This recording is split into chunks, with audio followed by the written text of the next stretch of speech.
Under the same moon, we share the love, embracing the differences like hand in glove. Spreading peace and joy, it's a beautiful sight. Together we shine in each other's light. United we stand in love's pure might. Watching the world share in love and light. Hearts beating as one in our peaceful flight. Colors of harmony painting the night. I feel the united we stand in love's pure might.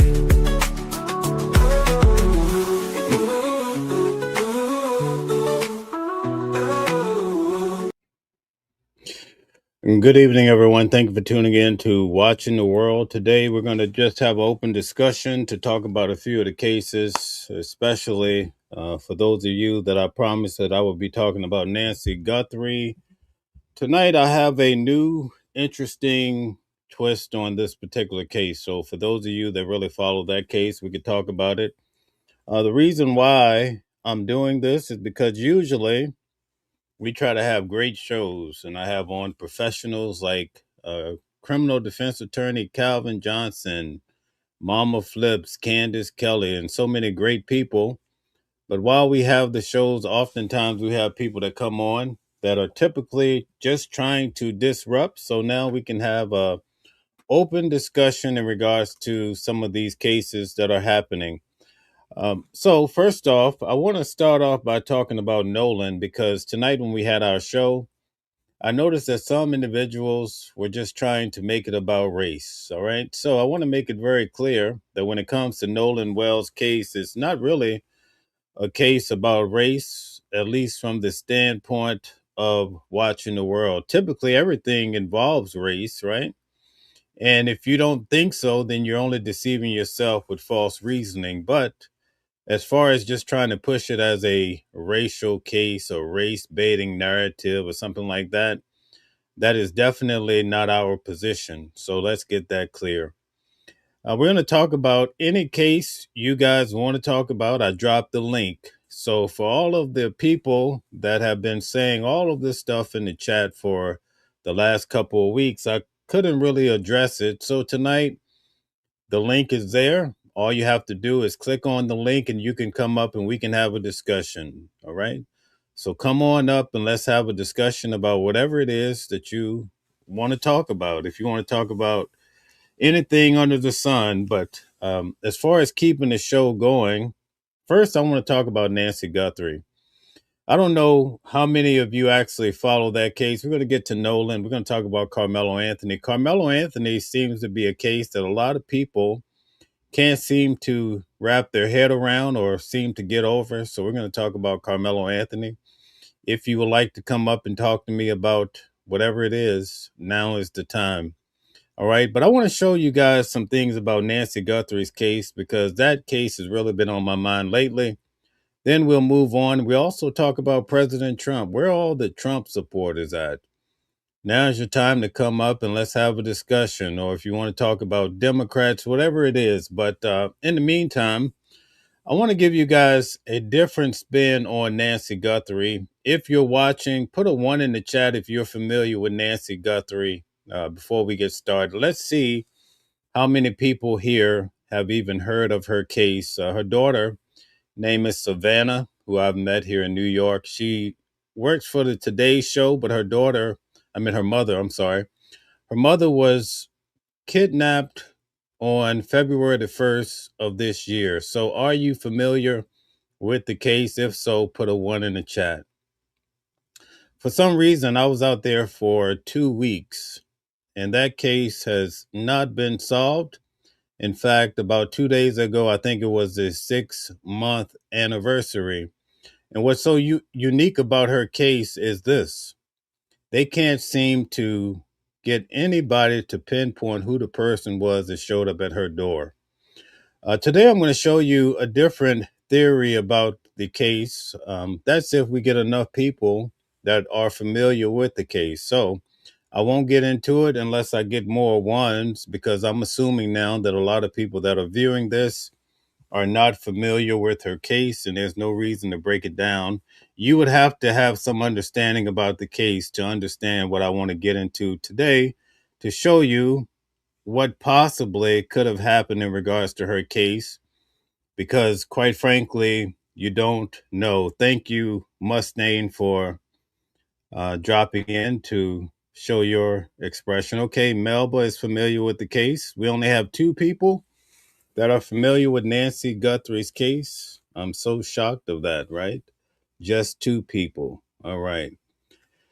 Perhaps we'll go back to that story a little bit later if we don't have many people that are familiar with her case. Okay, so okay, all right, people are starting to pipe up. I've heard about it, but I've not followed it. Okay.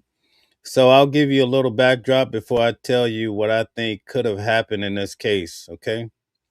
First off, on okay, so now people are starting to pipe up. Okay, thank you guys very much.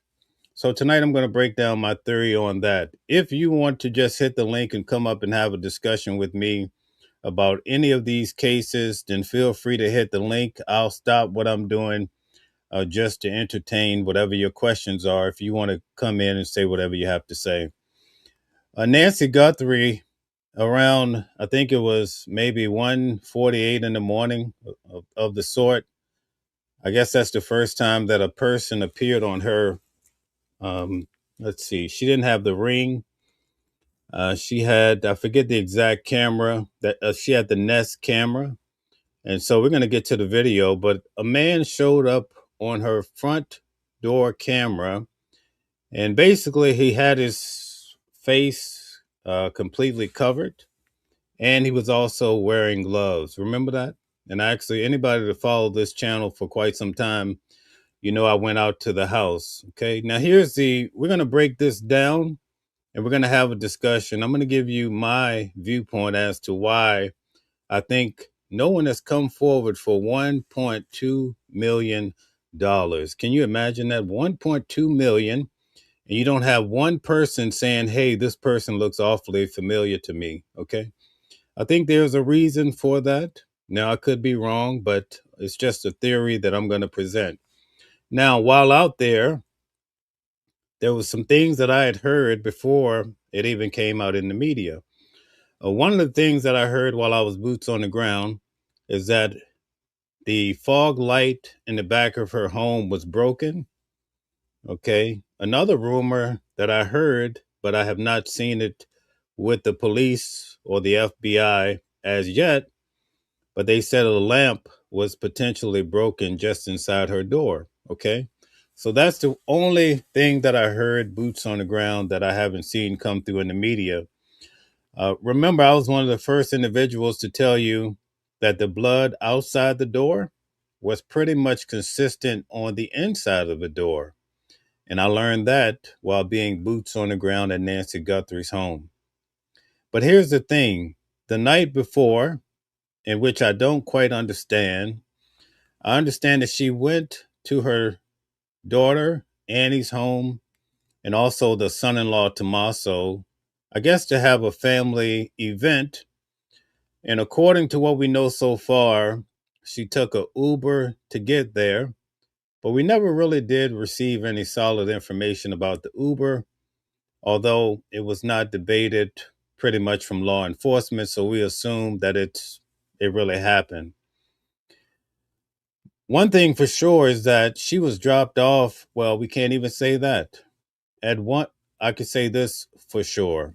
At 9:48, her garage door went up, and 2 minutes later, it came down.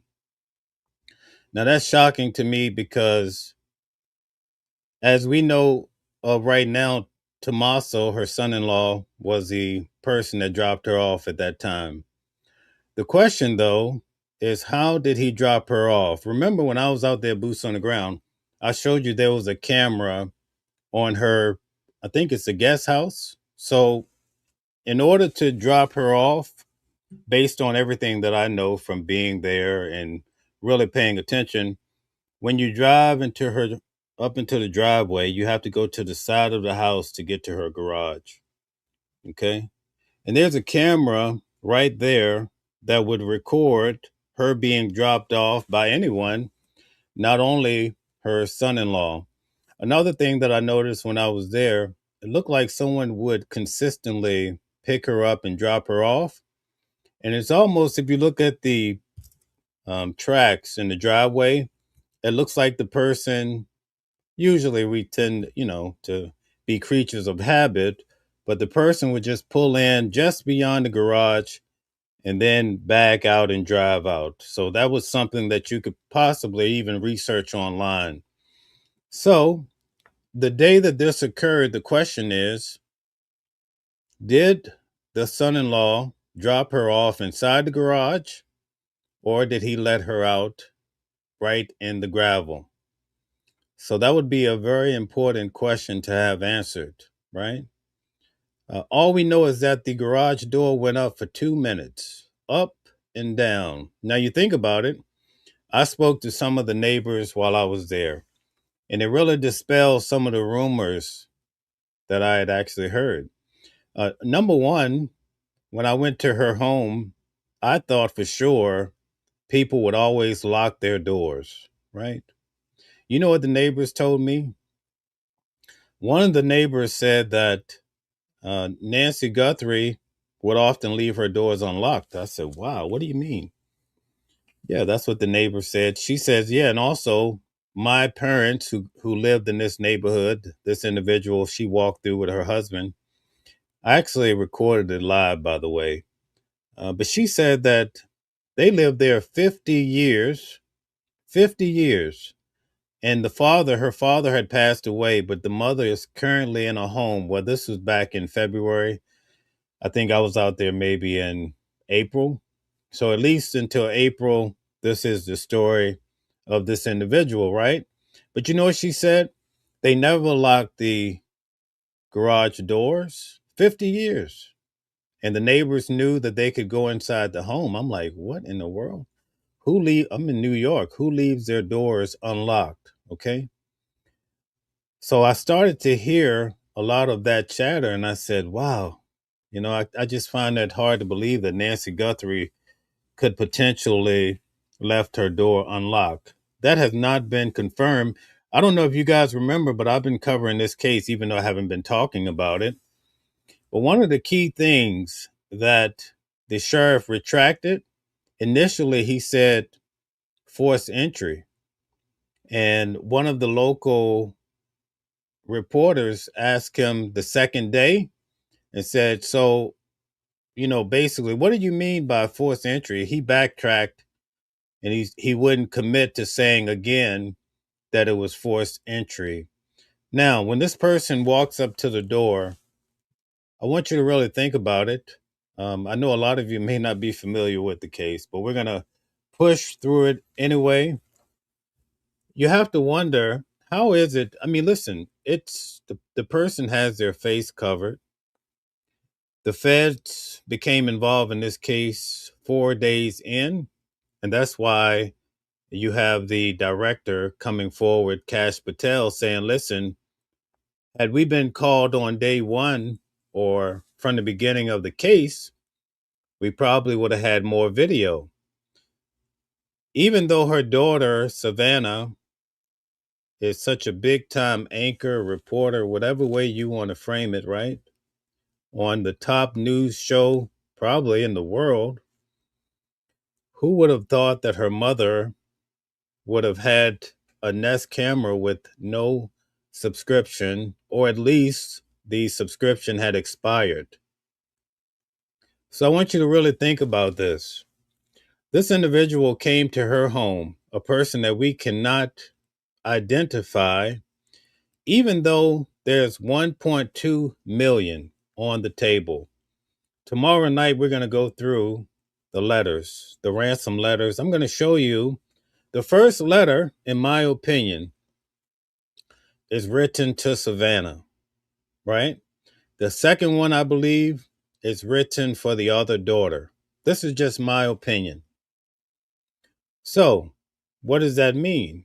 Well, if you go and you check out the letters, which we will look at it tomorrow night, you'll get a chance to see why I have that position. Think about it. If somebody was to kidnap a person, why would they apologize? Why would they try to put the family at ease, right? It almost make you think that someone was really close to Nancy that actually pulled this off, right? I want to show you guys something. And again, we don't know who did this, right? We don't know the whole purpose about what happened to Nancy Guthrie. But I want to show you a theory, right? I already did the theory and I showed you how perhaps this person did it for the Bitcoin. But tonight I want to show you something else that happened here in New York recently.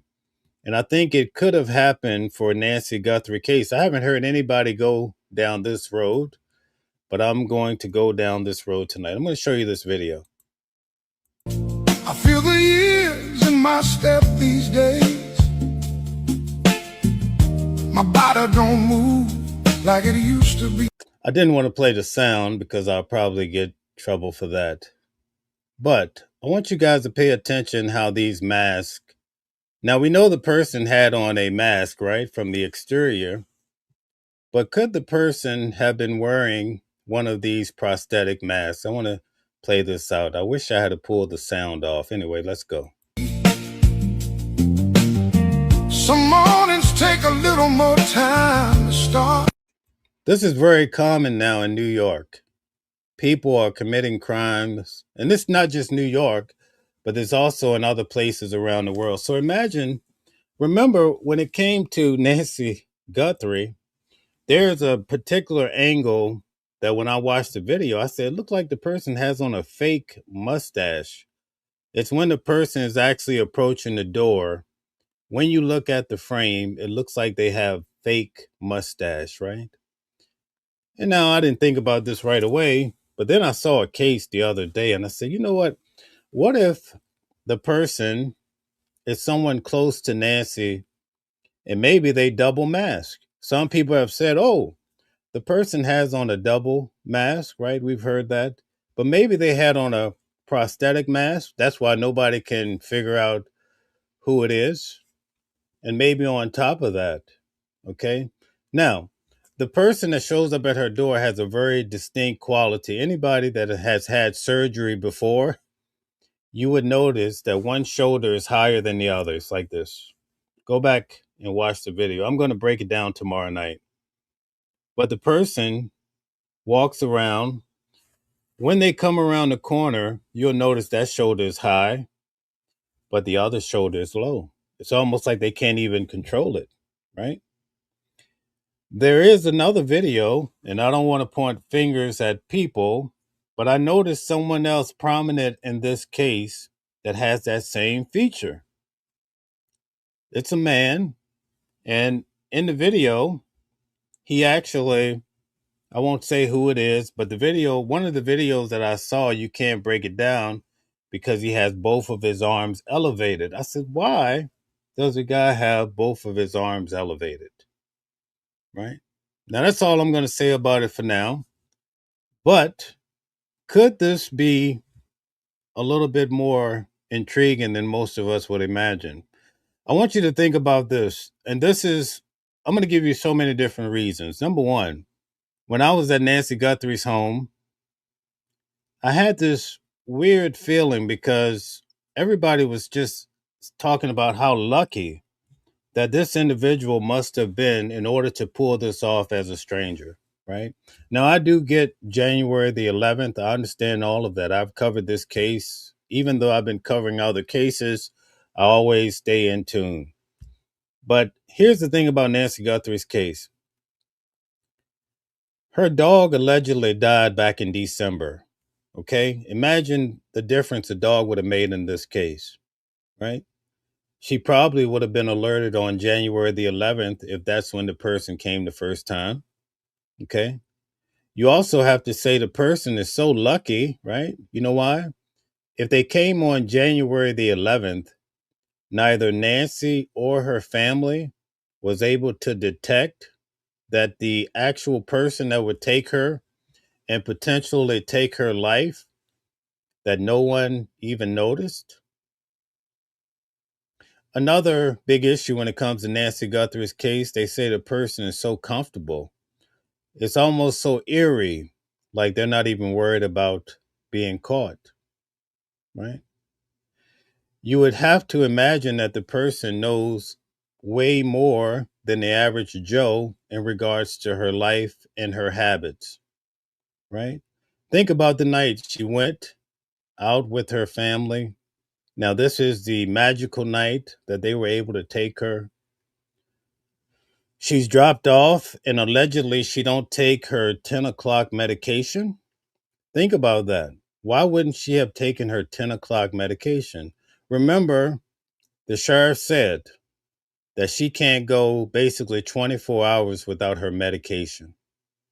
So she missed her 10 o'clock. We do know that the individual shows up on the camera at 1:48 or something like that, and maybe at 2:12. There's a debate going, but somewhere in that time frame, at 1:48, they say that the camera is disconnected, right?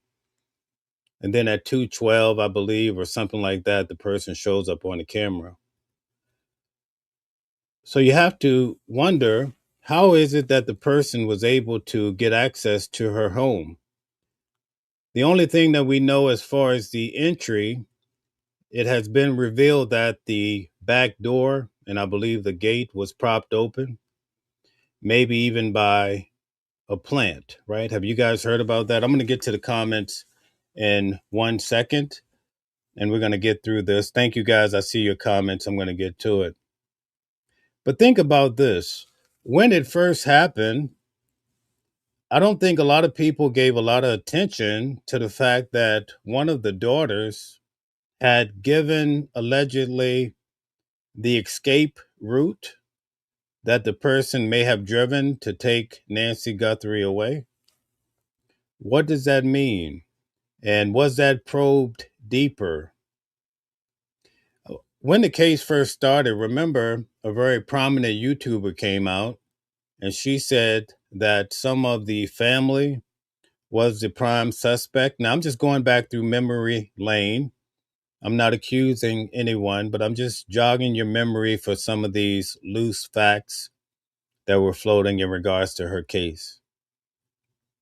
So now we're starting to see that this person has to be extremely lucky. She has no subscription to be able to log the things that are happening. My question is, I understand the front door, right? Earlier on, when I was there, boots on the ground, they said there were cameras inside the home, potentially, and we were waiting to perhaps find out about the recordings. These are some of the rumors floating around. But again, she had the cameras on the exterior, and we can't even show when her son in law was dropping her off, right? If you were able to get the front door, just as Cash Patel said, because of the cycle, it looks like they were able to go back and get January the 11th. How did they get that steel frame? Did that come from a video? So why can't we see the video of the son-in-law dropping her off to confirm that's her last, sighting other than this individual showing up to her front door, right? There's so much with this case, it's just hard to believe that we've gotten basically nowhere. Remember, they had a glove, and I think while I was out there, the glove was a big point of contention.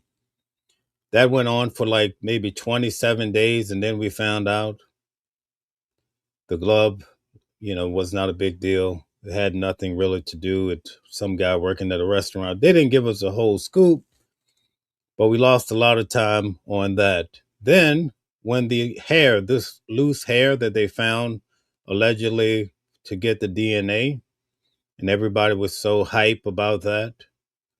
And then we were to find out what? There's no root to the hair. You see how lucky this person is getting? See, the reason why I think there's no DNA is because the person involved potentially was supposed to be there. Now, I can't say that. I'm not accusing anyone. But think about that. If a person's supposed to be there, then the DNA would make sense. They can't find any. The guy had a bite camera in his mouth. Have you ever had something in your mouth, like a camera working on a car or something like that? I mean, a flashlight, a screwdriver, whatever you're working, and maybe some people tend, a lot of mechanics do things like that. In fact, a lot of mechanics use that bite light. It's going to cause you to drool. They don't have anything. Or maybe the DNA that's there is because the person responsible, now we don't know this, but it could be possible. That's the reason why you're not getting any strange DNA. A lot of this, one of the things that I heard while I was out in Tucson, Arizona, is that it seemed like everything in this case was staged, right? And you have to wonder, what does that mean in regards to her case? The back door being left wide open all the way to the gate. The person shows up at the front door, right on the camera, doesn't really add up. And we remember what a lot of people were saying in regards to, oh, the person, maybe they have mental problems. That's why they seem so cool. Then people say, oh, the person might be on drugs. That's why they're so calm and cool.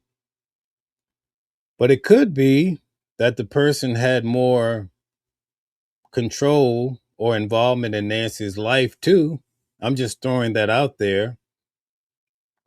If you already had access to her camera, then you know everything is coming to you. Or if you had something to do, perhaps with her not uh, having her subscription, you know what I mean? Then you have more control. We don't know, obviously, who did this, right?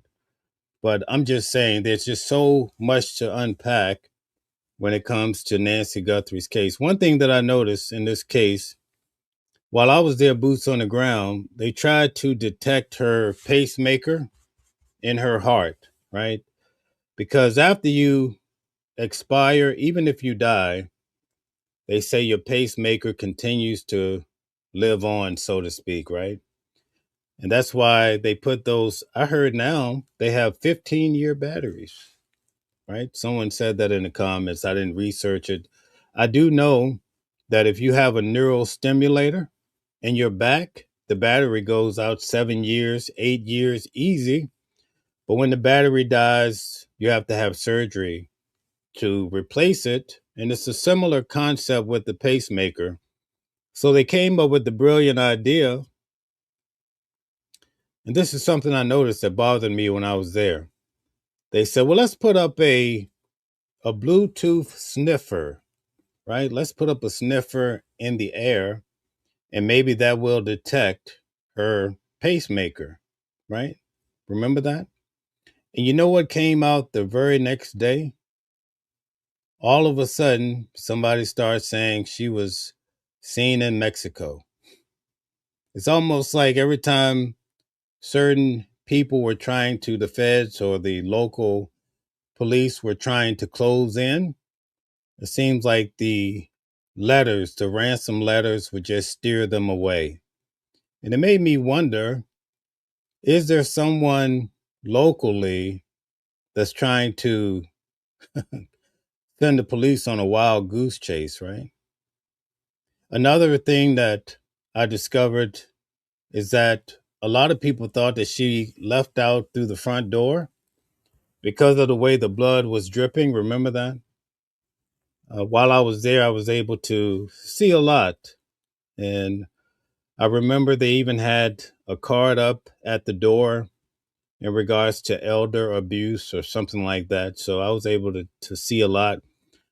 I was able to also see her storm door, that it's powerful. You can't, I didn't see any scratches. I have some background. I know about construction and whatnot. But the door was not bent from what I could see because her house is not that far from the road. I didn't see any scratches or what have you. But it made me wonder because I followed her blood drips, and guess what? It did not lead to the driveway. When you walk out of Nancy Guthrie's home, she has a little porch area. And then as you walk out, the blood drips went to the right. It did not go to the driveway. So you have to wonder why. And why, until this day, they don't have any vehicle. When I get to the letters is really going to help you to understand that this was never about kidnapping. I don't think kidnapping should even have been brought to the fore. And I think that's the reason why this case has not gone anywhere.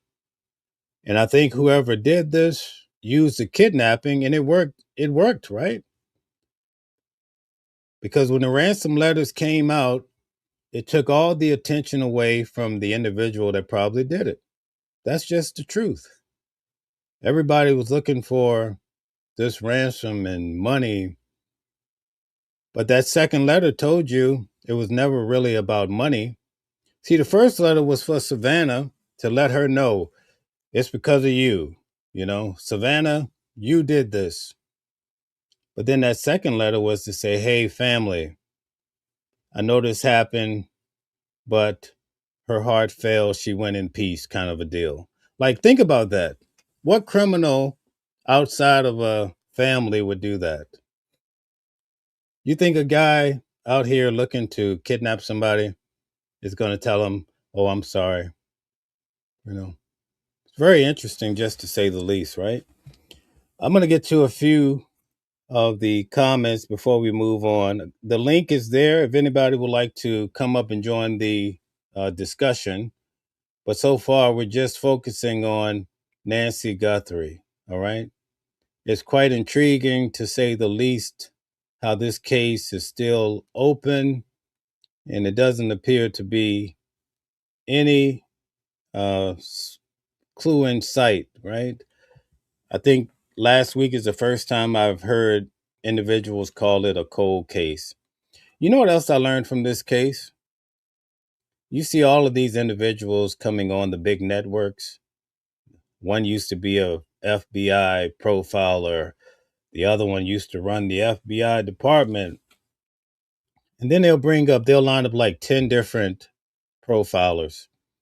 They all come up with a different scenario. Like, this case has really opened my mind to how vulnerable everybody is. You would think that the government, of all people that can, they're tied to the military, we have some of the best weapons in the world. And you mean to tell me they can't figure out a Bitcoin account or how to track it? We have no clue. Remember, we started off, I think the name of was it a Circle K? Maybe somebody could put it in the chat. What was the gas station that was a big item when this case first started? And there was a suspicious vehicle, but we never heard anything more about that, right? When I was actually there, boots on the ground, there were individuals that had cameras, Ring cameras, and so forth. So I don't understand why they don't have a vehicle to trace, not one, right? Have you thought about that? Why is it we're this far out, 6 months, and they don't even have a vehicle, a description? And we're talking about the federal government, right? The FBI. When I first saw this case and the way that the media had laid out her house from the road, it made it seem like her front door would be so far from the road. And that even if you had a camera, if a car rode by, it would just be so far away, you wouldn't be able to determine anything about the car. Or maybe you would just get a glimpse of the lights. But after going to her house and standing right in front of her driveway, I began to realize that she's right by the road. Much different than what was portrayed by the media. Another thing that I noticed while being there is that maybe twice a day, the local sheriff department, they would they had 24-hour surveillance, right? And so they would change, I believe, every 8 hours. But when the sheriff would drive in on the driveway, it would be so loud. You could just hear the gravel grinding very loud. In fact, some of us, we stayed in compliance with the ordinance, right? But we were allowed to walk a little bit on the gravel right by the edge of her driveway. Even walking on the gravel, it was extremely loud. So, what a person is that the reason why, if you follow the blood trail in the photos and videos, the person does not lead to the gravel driveway. In fact, they cut off to the right. What's interesting is that the person actually came in on the left side, right? Remember that in the video, he's coming from the left, but her blood trails lead right across in the opposite direction. What does that mean? If you're trying to sustain a person's life, would you start off with any sort of injury? Well, that injury may not have been intentional. Looking back at some of her older photos, you could see her hand was similar to the president's, to where you could see some bruising. Remember all the discussions we've seen about the president. But you could actually see that with Nancy Guthrie. You could also see the white watch. If you go back when she was on the Today Show, you could see her white Apple Watch. Some people say, well, maybe the individual just took a lucky guess and they just went back and they saw the photo and they said, well, she had on a white Apple Watch. Let's put that into the ransom note. Well, how would they explain that the Apple Watch was on the floor at the foot of the bed or something of the sort? That's getting awfully lucky, right? We keep talking about how this person, either they knew her well or they're the luckiest person, right? There's just so much that fell in their favor. What if she didn't return at that time or maybe that night she did a sleepover? You know, there's just so much with this case that seems to be a little eerie when it comes to who may have done it, right? I'm going to get to some of the comments now. But again, if you'd like to join the discussion, feel free to come up. The next topic will be Nolan Wells. But let's see here. All right. Bear says, chase the case. This is just another case. Nothing special. So Nancy Guthrie is nothing special. Okay, I get it. Motley says, what's up? Shout out to you, Motley. Good to see you back. Good to see you. All right. Local says, yellow brick road. Absolutely. Okay, so we have a question here. Why do they make these kinds of masks? It's sinister. That's a good question, right? But some of them are so accurate, but it's really making it hard for individuals to be caught. And we have to think on every different level when it comes to this case, because typically, now, when it comes to the government, they have ways of biometric. Listen, every time you go to the airport and you go to all these places, they're scanning your eyes, every different place, right? So you would only imagine that could be valid. Okay, Georgia says broken collarbone after healed shoulder droops. Very good point. And if you do your research, you'll start to see perhaps there were individuals within her circle that had similar traits, okay? Nancy Howard says, I don't think it was a stranger. Okay. All right. That's a good point. All right. We have Selah. Shalom to you. Shout out to you. Thank you. All right. Godmind says, burglar, unalive my dog. Wow. So you think perhaps that, well, they would have to go back and make a determination as to whether her dog died from, if that's what you're saying, whether her dog died from old age or whatever it is. It's definitely intriguing, to say the least. M. Wallen says, hi, Mel. I was officially one of the people who thought she never came home.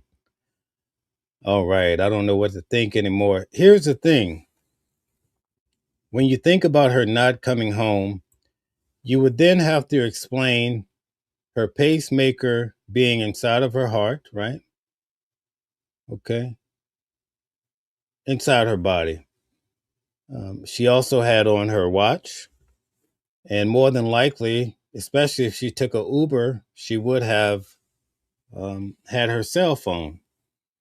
So her not coming home, you would have to explain a genius way for those three items to be operating in accordance with her heartbeat and her body. You see what I'm saying? So that's where it gets a little bit sketchy, but I do understand your point. I've heard that so many times. And Wallen says, right, they rule out people that are supposed to be there. All right, we have Jeff in the building. Thank you, Jeff. Jeff says, Nanos dropped the ball. So you think the sheriff did a lousy job in this case? I think a lot of people feel that way, Jeff. Thank you for sharing your thought. And thank you, M. Wallen, for all you do. Mustang says, is someone close to the family, in my opinion, a female? Very likely. Or I was thinking maybe a couple, right? Or it could have been that the first letter is more of the male point of view, and the second letter is more of a female point of view. Okay. So that's something to definitely think about. But when this case first started, remember, everybody saw the eyebrows, right? And they said, oh, that looks like a female because of how it all looked, right? So it's something to think about. And Wallen says, someone said she ran away with an internet lover. Oh, my goodness. I've heard it all.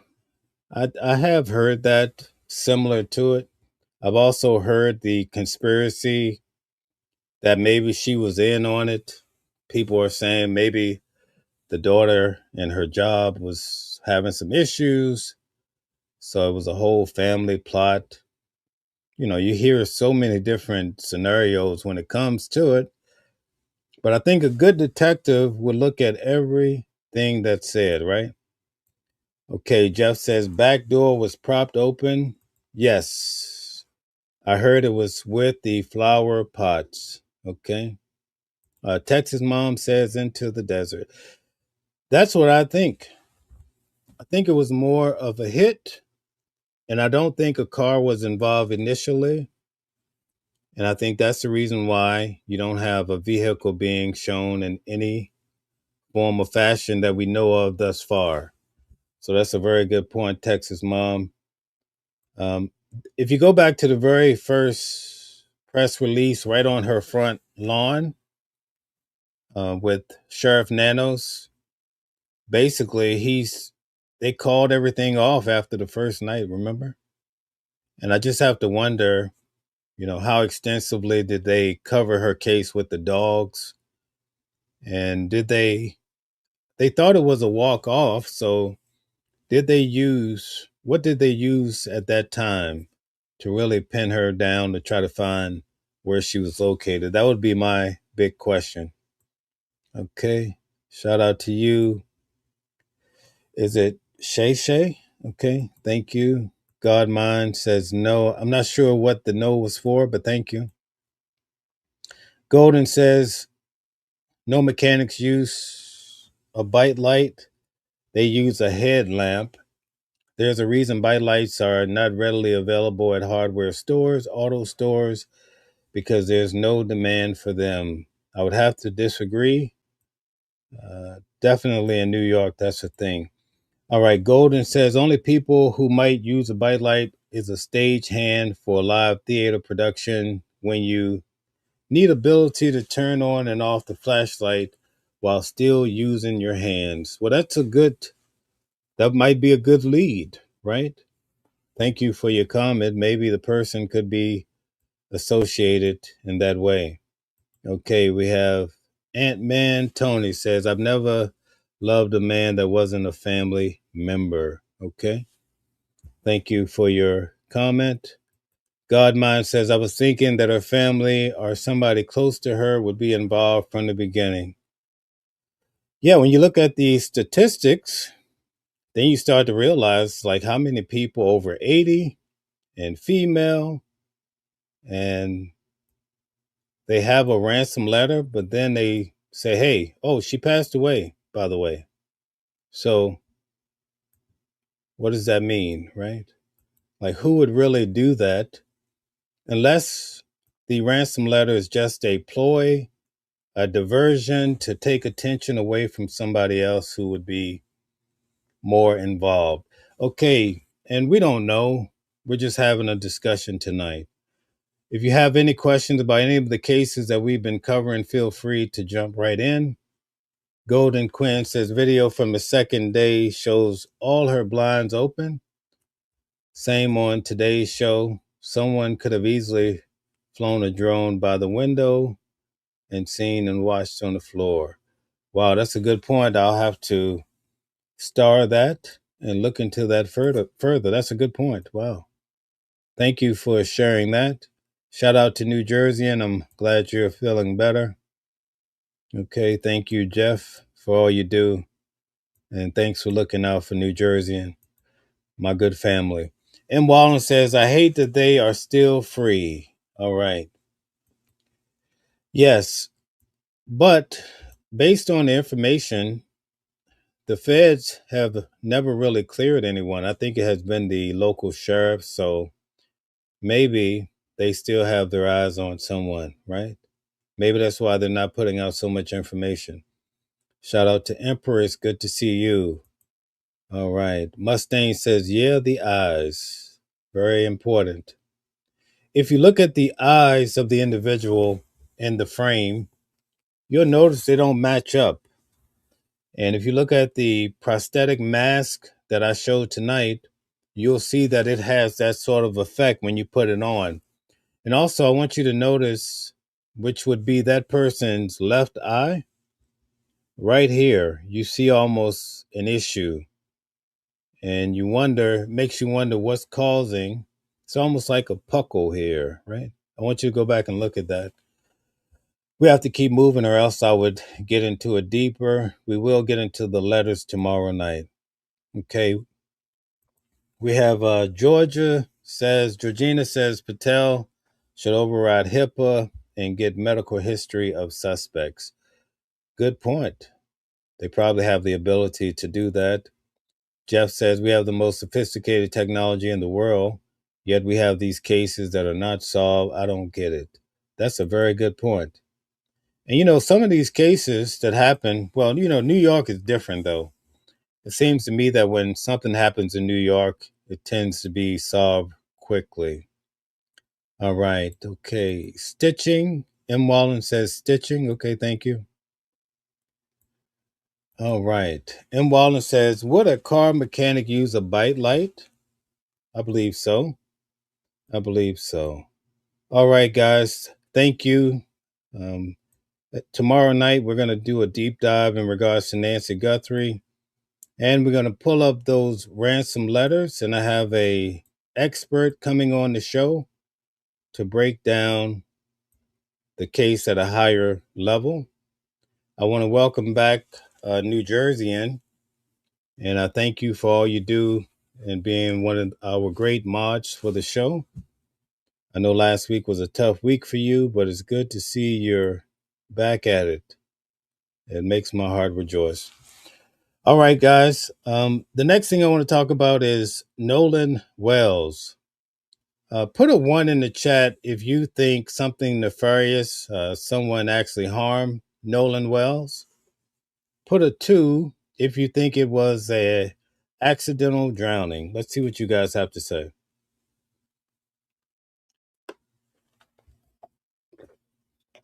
Do you think someone did something to Nolan Wells, or do you think it was accidental? Okay, wow. Okay, we only have one person that thinks so far it was accidental. Okay, let's see. And Wallen says, okay, you're still talking about this. This is in regards to Nancy Guthrie. He says, I said the Eyebrows not showing that is the stitching around the eye hole mask. Okay.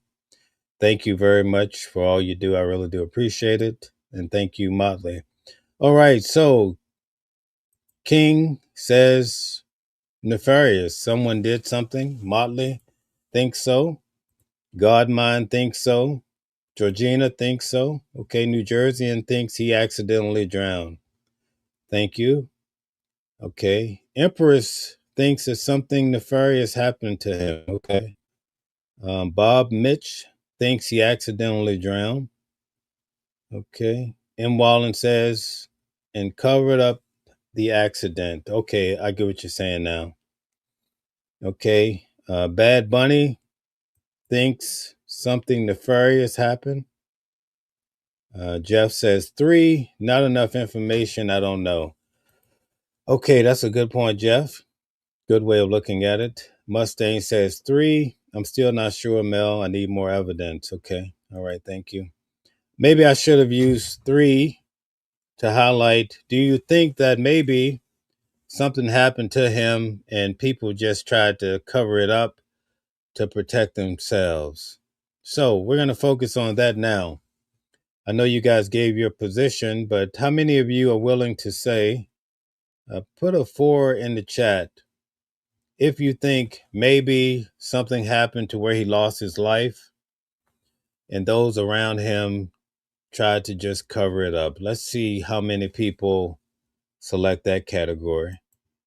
It's okay if you want to change your position, but I just want to see where we stand. Tiggy doesn't have enough information. Okay. So Bob Mitch thinks maybe it was a cover up. Let's say, now I want to be very careful with words. We're not saying that this happened at all. We're just discussing what might have happened. So Bob Mitch thinks that maybe something happened accidental and those in his circle tried to cover it up. Okay. Tiggy feels the same way. New Jerseyan feels the same way. And also M. Wallen. Okay. Thank you very much for that. How many of you feel like he was actually left behind on the island? If you feel like he was left behind on the island, we're going to switch it up now. We're going to go back to 1. Put a 1 if you think he was left behind on the island. Put a 2 if you think he actually was on the boat headed back to the main dock. So let's see. And thank you guys for your participation. We had a great show tonight. I'm so interested in knowing what you guys think. Okay, so King feels that he was left on the island. Okay. Jeff thinks he went back on the boat. Bob Mitch thinks he went back on the boat. All right. M. Wallen thinks he went back on the boat. Wow. Motley thinks he went back on the boat. Georgina thinks he stayed on the island. Okay. Tiggy thinks that he got back on the boat. Wow. Bad Bunny thinks he got back on the boat. New Jerseyan think he got back on the boat. And the butterfly thinks he got back on the boat. Now, there's a podcaster that came out and said, well, there's a guy that was passing out narcotics on the island that day. Remember that? Have you guys heard about that? So we're going to do this, yes or no. How many of you actually think there's some truth to that statement that one podcaster who's actually been covering this case, how many of you think, or do you think, all right, yes or no, do you think there was some sort of narcotics involved based on what we've been hearing from different platforms? So yes or no, do you think so? Jeff says they just said his name too many times. Exactly, right? They said his name way too many times. I think at least earlier on in the audio, you could hear his name 3 times or 4 times. You're going to have a really hard time explaining that. All right. H2O says yes. You think with some narcotics involved? Okay. There has to be a reason why this story is starting to circulate, but we don't know why. But I find it pretty damning. King says yes. Thank you. Hey, look, I really do appreciate you guys that are hanging out tonight too. And again, if you want to hit the link and join the conversation, feel free to come up and we can chat about it. The butter says no. Okay. All right. New Jerseyan says yes. Okay. I mean, it could work along with the audio, I guess, right? R. Jeffrey says, I mean, there's rumors that narcotics were involved, but until there are facts, we'll just have to wait and see. That's a good way of looking at it. Okay. Godmind says, cover up altercation. Okay. On the boat. Yes. Drugs and alcohol. Thank you, Godmind, for your point of view. M. Wallen says, I think they may have their own narcotics, like all teens can, allegedly. That's interesting. That's very interesting. Rigger says, a girl drowned him. Well, I haven't heard that one. That's a first for me. Bad Bunny says, Bart may have the dirtiest hands. What is that based on? Is that based on the audio? I keep hearing about that, but is there any solid evidence based on what you heard thus far that would lead you to think any particular person? That would be the big question. Empress says, I believe something happened on that island with Nolan, but it did not involve drugs. Okay. That's interesting. So you think it was nefarious. Now, here's the next question based on what Empress just said. Are you trying to, is there anybody here? You could put a 10 in the chat if you think so.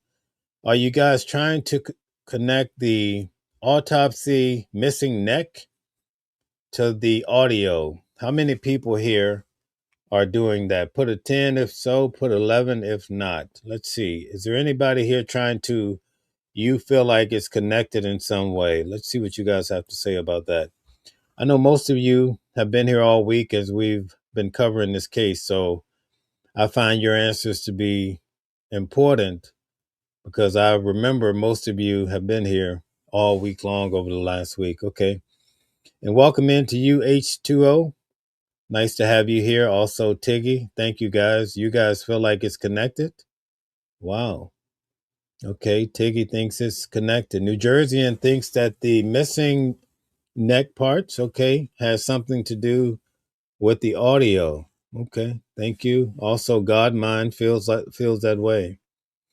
Thank you. Thank you. Preston Spooner says the younger brother exposed how hateful they, or by saying blacks are low-life bombs. Words to that effect. I didn't hear that. Preston, you would have to perhaps send the link or just tell us where we could find that information because I haven't heard anything of the sort. Okay. All right. So for the most part, people felt like he got back on the boat and they feel like something happened to him. How many of you guys actually, and we keep using 1 and 2, but I guess we'll try to use yes and no for the sake of time right now. How many of you guys actually feel like the kids receive coaching from adults? Yes or no? How many of you feel that the kids receive coaching from the adults or from some adults? I hear that all the time. Thank you, Asia. How many of you feel that way? Okay, Bob feels yes, yes, okay. Motley, yes. H2O, yes. Okay. New Jerseyan, yes. Godmind, yes. Wow. Preston says it was an interview that I watched the other night on YouTube. I won't be able to show the site. Okay, I understand. I'll try to look for it. I'm going to have to go back and star your message. Hold on 1 second, and I'll try to find it. If I can find it, I'll add it to the show tomorrow night. So let's see here. All right. Thank you, Preston. I'll try to look that up. Okay. So M. Wallen says yes. The kids had coaching. King says yes. That's a fact. Okay, no doubt about it. Georgina says yes. Wow. I think they had coaching. Perhaps that's why they lawyered up. You think that wasn't their ideas? Okay, thank you very much. I really do appreciate it. How many of you feel like this case? Put a one in the chat if you think it's going to lead to charges. Put a two if no. One if you think it's going to lead to charges. Two if no. Let's see what you guys have to say. Thank you, Jeff. Jeff says hit the likes. Thank you, thank you. Mel's the hardest working. Okay, DJ Genesis says, who do you think is behind the give, send, go for the legal fund?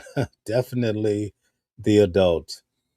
Preston says, DJ Genesis, nice to have you here.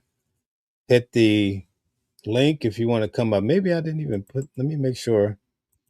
Okay, guys, I dropped the link again. If you want to come up and join the discussion, feel free to do so. But tonight is just poll night because we covered so much information over the week. I'm starting to see how you guys feel collectively. And I think that tells us we have like our own little jury here. Okay, Tiggy says no during the CTO call, but yes for afterwards. Okay, I get it. All right, we have a guest coming up. Shout out to you. We have DJ Genesis in the building. How are you? I can't hear you if you're there. Genesis, are you muted? Okay, we can't hear you. If you're there, we can't hear you. Try to come back in if you can. All right. Let's see here. Hopefully, she can come back in and we'll be able to hear her. Okay, the Butterfly Garden says no. Okay, thank you. New Jerseyan says hit the thumbs up and the hearts. That's very important. Thank you. Hit the hearts. Bob says two or no. H2O says yes. Okay, wow. DJ Genesis says no. Genesis, try to hit the link again. Come back in. We couldn't hear you. Godmind says yes. Okay. New Jerseyan is two. Okay. Or no. Asia one. Okay. Okay. Motley says yes. Going to take long steps. Thank you for your comment. And here's the link, guys, if you want to come up and have the discussion. Emperor says there was most definitely adults involved in the entire cover up. All right. So you feel like it was a cover up. Okay. We have Genesis back. All Sorry right. I about can that. hear Can you. you hear me now? Yes, I can hear you. Man, I thought it was crazy that they raised that much money that quick. And I mean, have they even been indicted? Like they're just raising money just in case? Yeah. I think they raised money for, I hear a background. Okay. I think they raised the money for this attorney, probably the one that stepped up to say he would be, charging those defamation cases. Did you hear about that? No, what was the defamation case? I don't know. Some attorney came forward and said, "Listen, I'll cover you guys pro bono if you feel like you're being defamed by these YouTubers and all sorts of people." Oh, so they're gonna like try to like use that as like a thing to like try to silence people. Yeah. Well, I mean, listen, we're starting to see that a lot in all these different cases. So much money is being raised from every different angle. People are raising money whenever they have a. Basically, it seems like when it's a case that goes viral. So when a person has a give send go, they can only give the money to their lawyer. They can't get it themselves, can they? You know what? I'd have to research it. I'd have to I research. think give send I've go heard you that. have to it has to go to the lawyer or something like that with these cases. So that's interesting. Right. Very interesting to say the least. I mean, listen, there's people that find a way to work a deal, though. So you have to remember that, too. Did you get to see the Brandon Tatum Jubilee? One No, conservative against a bunch of liberal or black liberals or something like that? I saw that a little bit tonight. I said I'd probably watch it later on. I didn't get a Yeah, chance I to wanted watch to it. like talk about that because man, it's like Brandon Tatum. He did so bad with the Nancy Grace thing. I guess he was trying to redeem himself with Jubilee, and honey, he looked like a fool up there. Everything he tried to fact check, everything he said, the fact checks was like, nope, nope, nope. Like he has no idea what's going on, and he's just so stuck on his way of thinking and his talking points. He just seems completely delusional. Do you have an example? I can't. Give me a second. Let me show it. Hold on. Oh, okay, good. Thank you. All right, so I'm going to keep going while she pulls that up. Just let me know when you're ready, Genesis, and we'll get going. All right, Emperor says yes. Mustang says, I need to know, was he dead before he ended up in the water, or did he really drown? That's a good question, Mustang. Thank you very much. That's a good question. Here's the thing, right? And it's a very touchy subject. And again, we don't want to accuse anybody of anything. But if he was really on that boat, you know what that means. I mean, that means that this case is going to really blow up. But again, we don't know until we know, I guess, right? So, all right, Bob says no, because they won't be able to prove anything as long as the boys stay quiet. That's the best comment of the year. That's what I was saying tonight in the earlier show. I think that's where this case is going to die down at, right? Especially from the fact that everybody has lawyered up for the most part. King says, because of the girl, Nolan was choked out like the game kids play. All right, because of the girl. So you're saying one of the guys did that? King, you would have to tell me who. All right, go ahead, Genesis. Well, it is Jubilee, so just know that I don't know. We are playing Jubilee, so Jubilee does. Well, just tell me what it is then. Right. So maybe you could just play the audio. Don't play the video. Have it up, but then just cover it up and just play the audio. Yeah, how would I cover it though? You would just put our pictures over it, like you would like do the like have it in the background. Like so, Actually, how about you play it from your end and you do that? how do I if I play it and then you just cover it, let's see if you can hear it. I'm gonna play it. I mean, I can go down the list, and I think that lowering taxes and all the other benefits that Americans get is also beneficial to black people. Can you hear it? Yeah. Okay. All right. So I'm about to play it. I'm gonna play. Let me ask the audience. Can you get, hold on one second.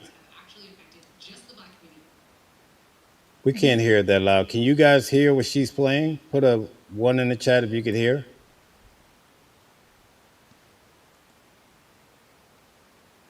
No, they can't hear it. Okay. I think you have to kind of bring it up, but then cover it over with our faces, type like do a covering. Like what's the thing? Like a. Okay, now cover it with our faces. Put a thing over it. Like make Okay. our images bigger. Like there we go. All right. All right, so because this got ridiculously. I mean, like the actual when it came down to the fact checks, it was crazy. Like I'll just play a little bit of it. People that Republicans implement. Trump this year intentionally got rid of the disparate impact analysis. So what the disparate impact analysis does is that it analyzes laws that were made neutrally, Hold on one policies that second. were intended to be neutral, to make sure that they're. Go ahead. Okay. Can you guys hear that? Put a 1 in the chat if you could hear it okay.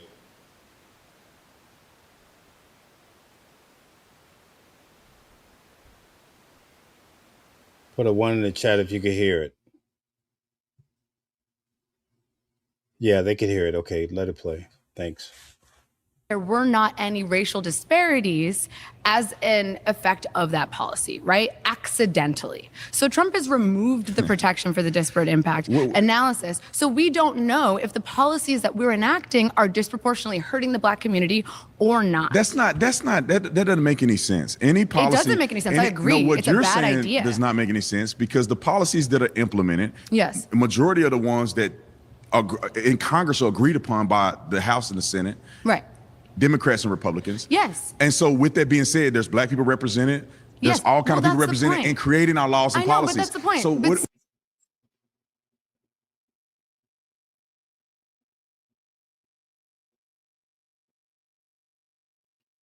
So you have another one you're gonna play too, or No, I was talking. He interrupts, like he doesn't even let people get their words out. It's crazy. So as you can see, he's talking over her. The next guy comes up. Let me play a little bit of him. They were Who historic. was the radical Republican They faction? they were a segment of the Republican Party. Who? That Name one. Thaddeus Stevens. He's an example. They are the ones who created the Freedmen's Bureau, which was designed to assimilate ex-slaves into the national citizenry. After they left, the Republican Party constructed an oligarchy, which we called the Gilded Age, and in which we saw the fate of black people decline. Black home ownership decline. Black voting decline. I hope they fact check you on all this. of that. They fact checked him, right? And it said the radical Republicans were a faction of the Republican Party during the Civil War and Reconstruction, committed to abolishing slavery and securing civil and political rights, including voting rights. For black men, they did not disappear in 1868, although their influence declined during the early 1870s. Some remained active into the mid 1870s. So every time he says it needs to be a fact check, the person that is actually debating him is right. And Really? then he Wow. begins to debate over top of them and like to overtalk the person to where they can't even get their watch how it goes. Watch. The Republicans unanimously voted. No, not after that. The Republicans unanimously voted for the 13th, 14th, and 15th Yes, Amendment. under the leadership of the radical Republicans, and they the were Republicans progressives. unanimously voted for the Civil Rights Yes, Act. and then after the radical Republicans left, they stopped doing that. When did the radical Republicans leave? You saying the radical Republicans? 1868, the last person 1860, died. that's Yes. not true. It is 100. This guy's a history teacher, guys. wow? The guy's he knows what he's talking about, bro. And then there's a fact check right beside him that's like he's telling the truth. So every time someone came up and told the truth about something, he's like, no, it's wrong. It was crazy. I was like, man. And then when it got into policing, he was talking about that he's a police officer and he knows and this, that, the other. And he would say, oh, you guys are giving anecdotal evidence about stuff, but then he gives anecdotal. It's just crazy. Like this whole Jubilee was just mind blowing. Watch this. Good in the black community than harm. All right, if you would like to be the next debater, So it was like, do police do more good in the black community than harm? So then someone comes get up. to the chair in 3, 2, 1. I want to hear why you think that police do more good in the black communities than harm. Well, when you look at the functionality of law enforcement, meaning that the people who perpetuate crime in the black community are arrested by law enforcement officers, removing them from the community, removing the predators, the drug dealers, and all of that from the community, which is a good thing. And I cannot name other things that are harmful that outweigh all of the good that the police officers do. How did the police first come about? But you be more Slave detailed. patrol. Than that. The slave That's patrol, not true. yeah, it's The police. literally That's true. two different Fact check it. functionalities. Boom, fact check. Slave patrol. Look, they I are could have told cooking him that him. one. Look, slave patrols were a foundational precursor to policing in the South. It was like, no matter what they said, he's like, no, that's not true. Fact check, bing, true. Like, I don't know if they get to see the fact check while they're doing this debate, but honey, every time he said do a fact check, he was wrong. It was crazy. You have to go watch it. It was the most mind-boggling. I mean, he looked like a fool at the end of that thing. I just wanted to like bring that to you. If you get a chance to review it, I just want to play a little bit of it, and then you play it back on your own accord and like do a review of it. But man, that Jubilee probably was one of the most exciting Jubilees I've seen. Where like the whole time I was just punching the ceiling, like, oh my God. Right. You know what though? You have to pause because I hear feedback. Oh, okay. Sorry about that. You know what I like about Tatum though? What do you like know, about him? I don't agree with everything, but I do agree with him on Tyler Robertson when they're trying to say all of these conspiracy theories. I think he's right on point. I think what's in court is actually potentially what really happened. I'm not with all the conspiracy theories and the second shooter and all this other stuff. What about you? Have you followed that case? Yeah, I think that I'm not with the conspiracy theories either, but I mean, because they're getting all weird. It was an explosive that came from underneath and all kind of wild stuff.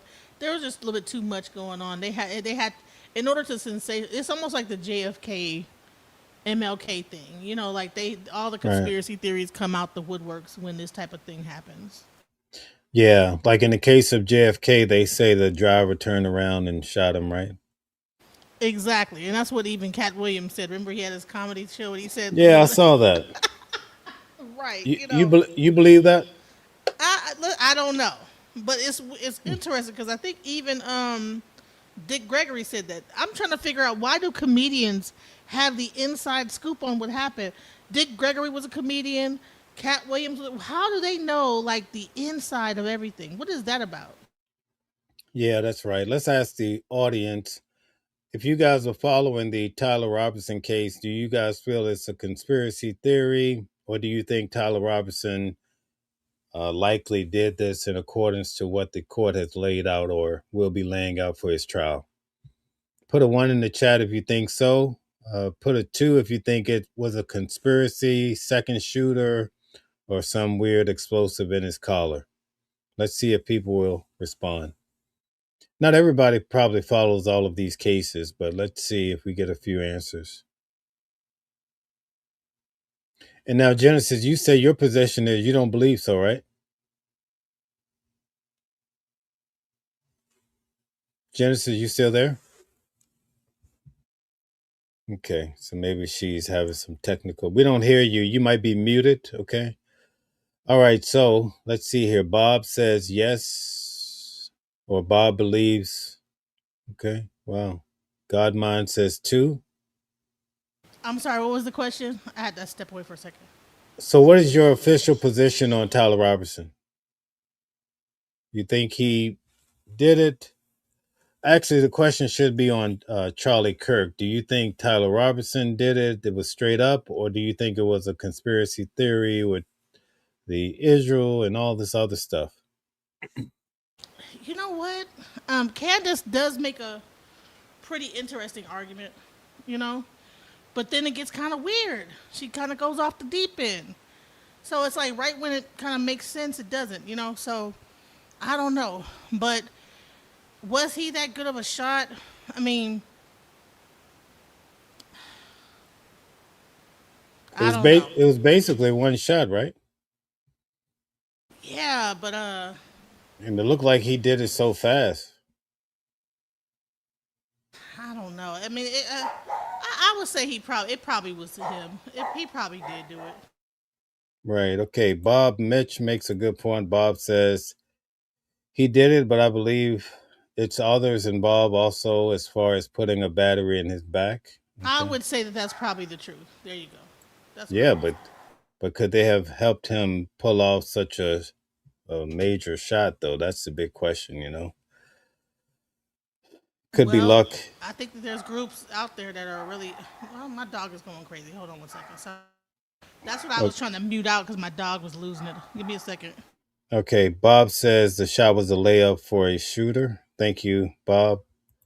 Preston says Kirk went against the ruling system. All right, thank you. That's a good point. A lot of people feel that way.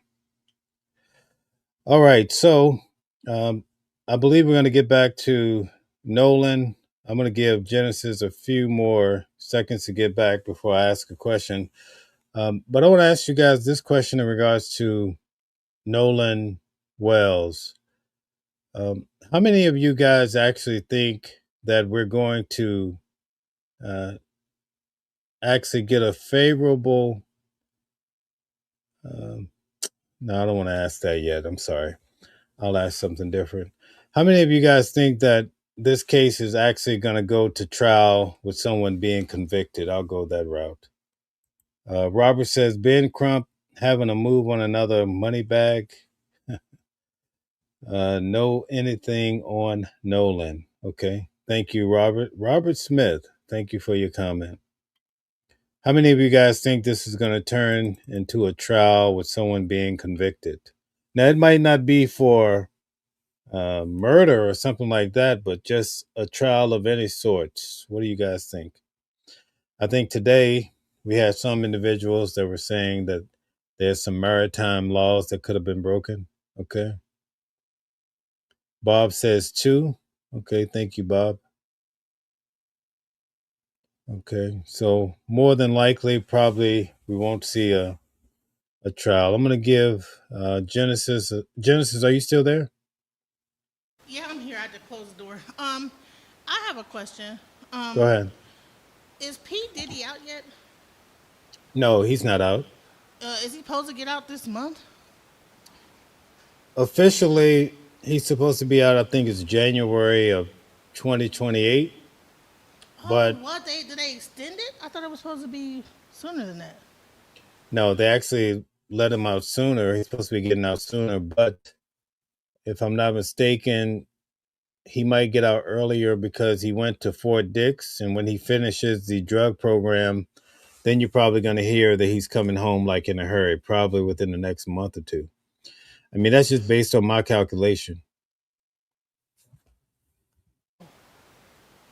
And then I guess Calvin would have won that bet, would he? Say that one more time. I said then Attorney Calvin would have won that bet. Yeah, Big very time, right? likely. Very Yeah. likely. Yeah.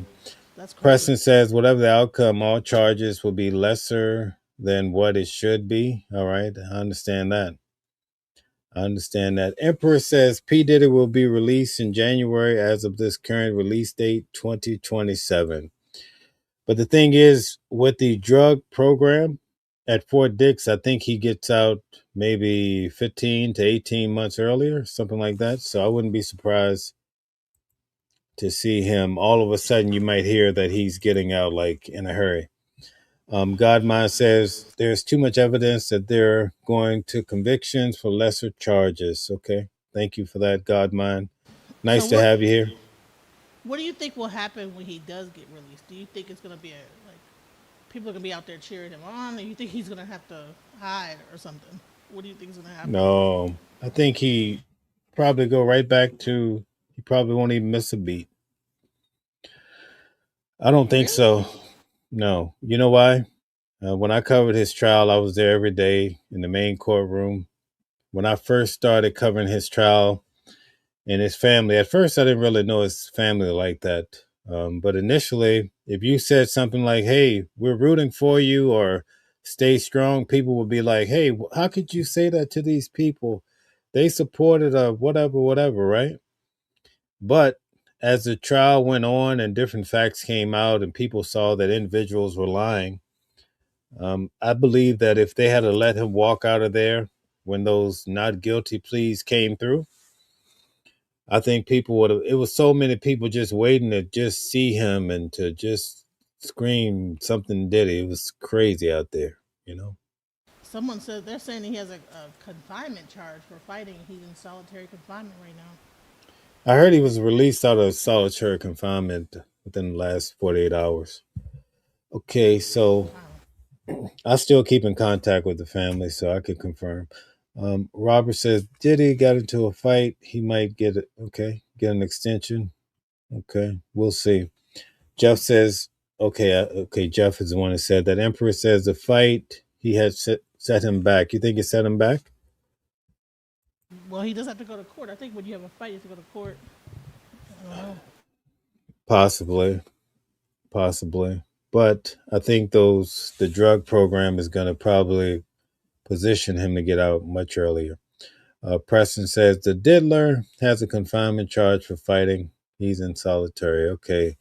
New Jersey says like, share, and subscribe to the channel. Thank you very much. Robert says Diddy didn't deserve solitary. They said he was defending himself. So it is what it is. All right. Genesis, do you have anything else before we call it a night? I have a question. Are there any new updates to Karmelo Anthony's case as far as his appeal? Yeah. We have court August, I think it's the 18th and the 19th. So the first day they're appealing the judge. They're trying to have the judge recuse himself. And then on the second day, it's the motion for a new trial.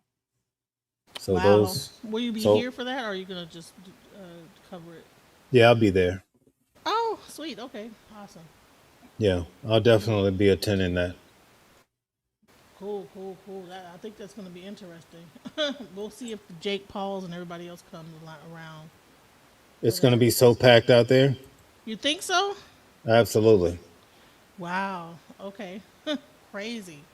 Okay, Preston says, I believe, or forces waiting for him so they can continue to prosper and whatever else. Okay, thank you very much for that. One last Um, question. Did you see the Hunter Biden and Nick Fuentes interview? I started watching a little bit. I have to finish it. I was traveling so much. Did you watch it all? Yes, man. And Hunter Biden was getting with Nick Fuentes. Really? Oh man, Hunter Biden made Nick Fuentes look stupid as heck. I was like, man, go ahead, Hunter Biden. I don't know whether he planned on running for some kind of a office, but he's putting all his business out there. He's almost doing like a thing, like you know how Eminem put everything out there, and then the guy couldn't say anything negative about him after like rapping. Like he's pretty much I think he's on X right now. He's just being 100% candid, and the way he's kind of coming off like he's about I think he might try to run for some kind of an office, it seems to me. Yeah. Well, that's the same thing President Trump does. He put it all out there. So, whatever you have, just bring it. It won't have much of an effect. It won't have shelf life. He can't run for office, he has too many convictions. Is that true? Well, the president has 34 felonies, so I would have to understand what he's saying. Ha, there we go. All right. Robert says mainly drugs on Hunter. Okay. Honey, All right. I think he might end up to the way that he was getting with Nick Fuentes. I think that he might try to do something, run, because he sounded very political in his responses, and maybe or either he's going to do that or he's going to get into social media and become a content creator. It's something he's either going to become like that or he's going to do like some kind of like running for politics. Trust me, if you watch it, you'll see what I'm talking about. Have you heard about this whole deal with Roland Martin? Oh yeah, he cheated on his wife. Oh my Oh, god. okay. Oh, okay. I was just But I wondering if had you heard heard that about it. it was another scandal where there was some kind of homosexual. Oh, I don't know about Yeah, it. there was like Yeah, I don't that know came about that it. there's something where he got caught something that was a while back, but I don't know. But it's Yeah. All interesting. right. It's a whole lot happening right now, but thank you for tuning in with me. I really do appreciate it. All right, talk to you soon. All right. Thank you. All right. I want to thank you guys for tuning in tonight. It was nice to have DJ Genesis. Go check her out. Her page is DJ Genesis of Detroit. So check her out. She has good material, good information, and always on the latest curve when it comes to technology. She has the best information when you're trying to navigate through AI or anything else. Okay. All right. Preston, you're welcome. Jeff, thank you, Jeff. And Wallen, thank you for all the support. It's so amazing to have you around. You guys are terrific. I wanted just to have tonight to hang out with my crew, my good folks. It was a really good night. And Wallen says, I don't think he's going to run. I think he tries to protect and defend the legacy of his father's presidency.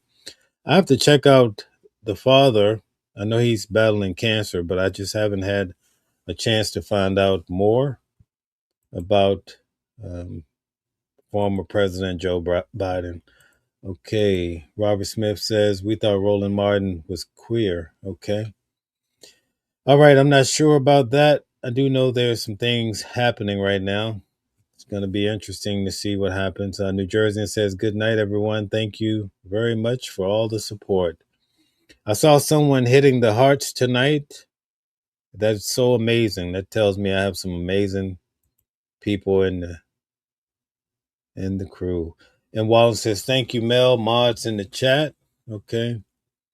Godmind says, peace out. Oh, you know what? I forgot to ask you guys real quick. How many of you put a 1 in the chat if you're happy with President Trump? Put a 2 if no. Put a 3 if you're undecided. I want to see that. I forgot to ask you about Trump. How many of you are happy with President Trump? Put a 1. If not, put a 2.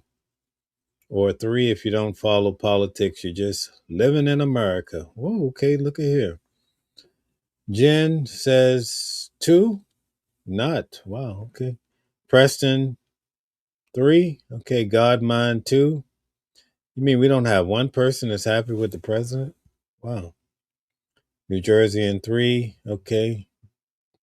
Bob says 2. Emperor says peace. I'm trying to figure out how to join the stream. Maybe next time. So what happens is sometimes when we have 2 streams going at the same time, you have to go through the horizontal. So there's 2 streams happening. One for the vertical for your cell phone. The other one is horizontal that goes on the laptops, computers, and also television. So you have to go into that stream, the second stream. You can access it through your phone. And once you hit the link, you could come right on. So if you can, hop right on. And Wallen says, I confess I hit the hearts because New Jersey and asks us to. Okay, thank you very much. Either way, it means a lot. Thank you, thank you. Matt says, a vote for Trump is a vote for Maxwell. Oh, interesting you're bringing up Maxwell. Maxwell will probably be home by the end of the year. I think she'll be out of there.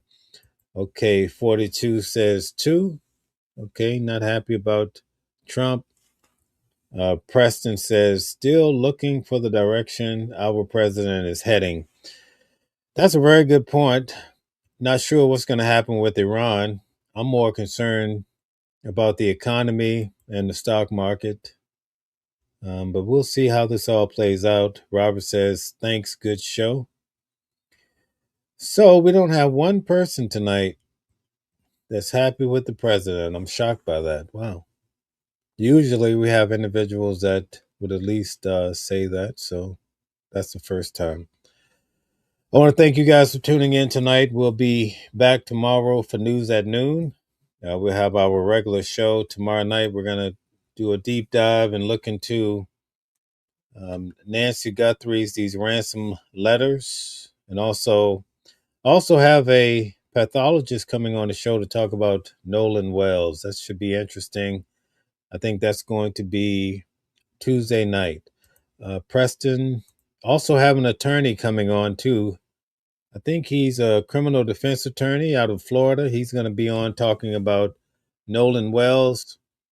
Okay, we have someone that wants to come in. I guess the show is not over, folks. We have someone joining the stream. All right, how are you? Peace. Can you hear me? Yes, I can hear you. Okay, cool. I got in. All right. I haven't done this in such a long time. Oh, you made it in. I gave you good instructions. Yeah, I was actually doing it while you were talking, but it was me putting it in the bar correctly. But Oh, peace, okay. Mel, peace. Yeah. Yeah. So I mean, we're talking about a whole lot here, and I came in actually right before you started talking about Nolan Wells. And I really wanted to respond to when you asked about, whether something, how did we feel about, did something happen basically on the island, on the boat? What do we feel around that? And one of the gentlemen in the chat, they did reply. They said that they feel or they think he was choked out. I'll agree to that. Okay, I have a lot of theories around what happened, the visions as well. All right.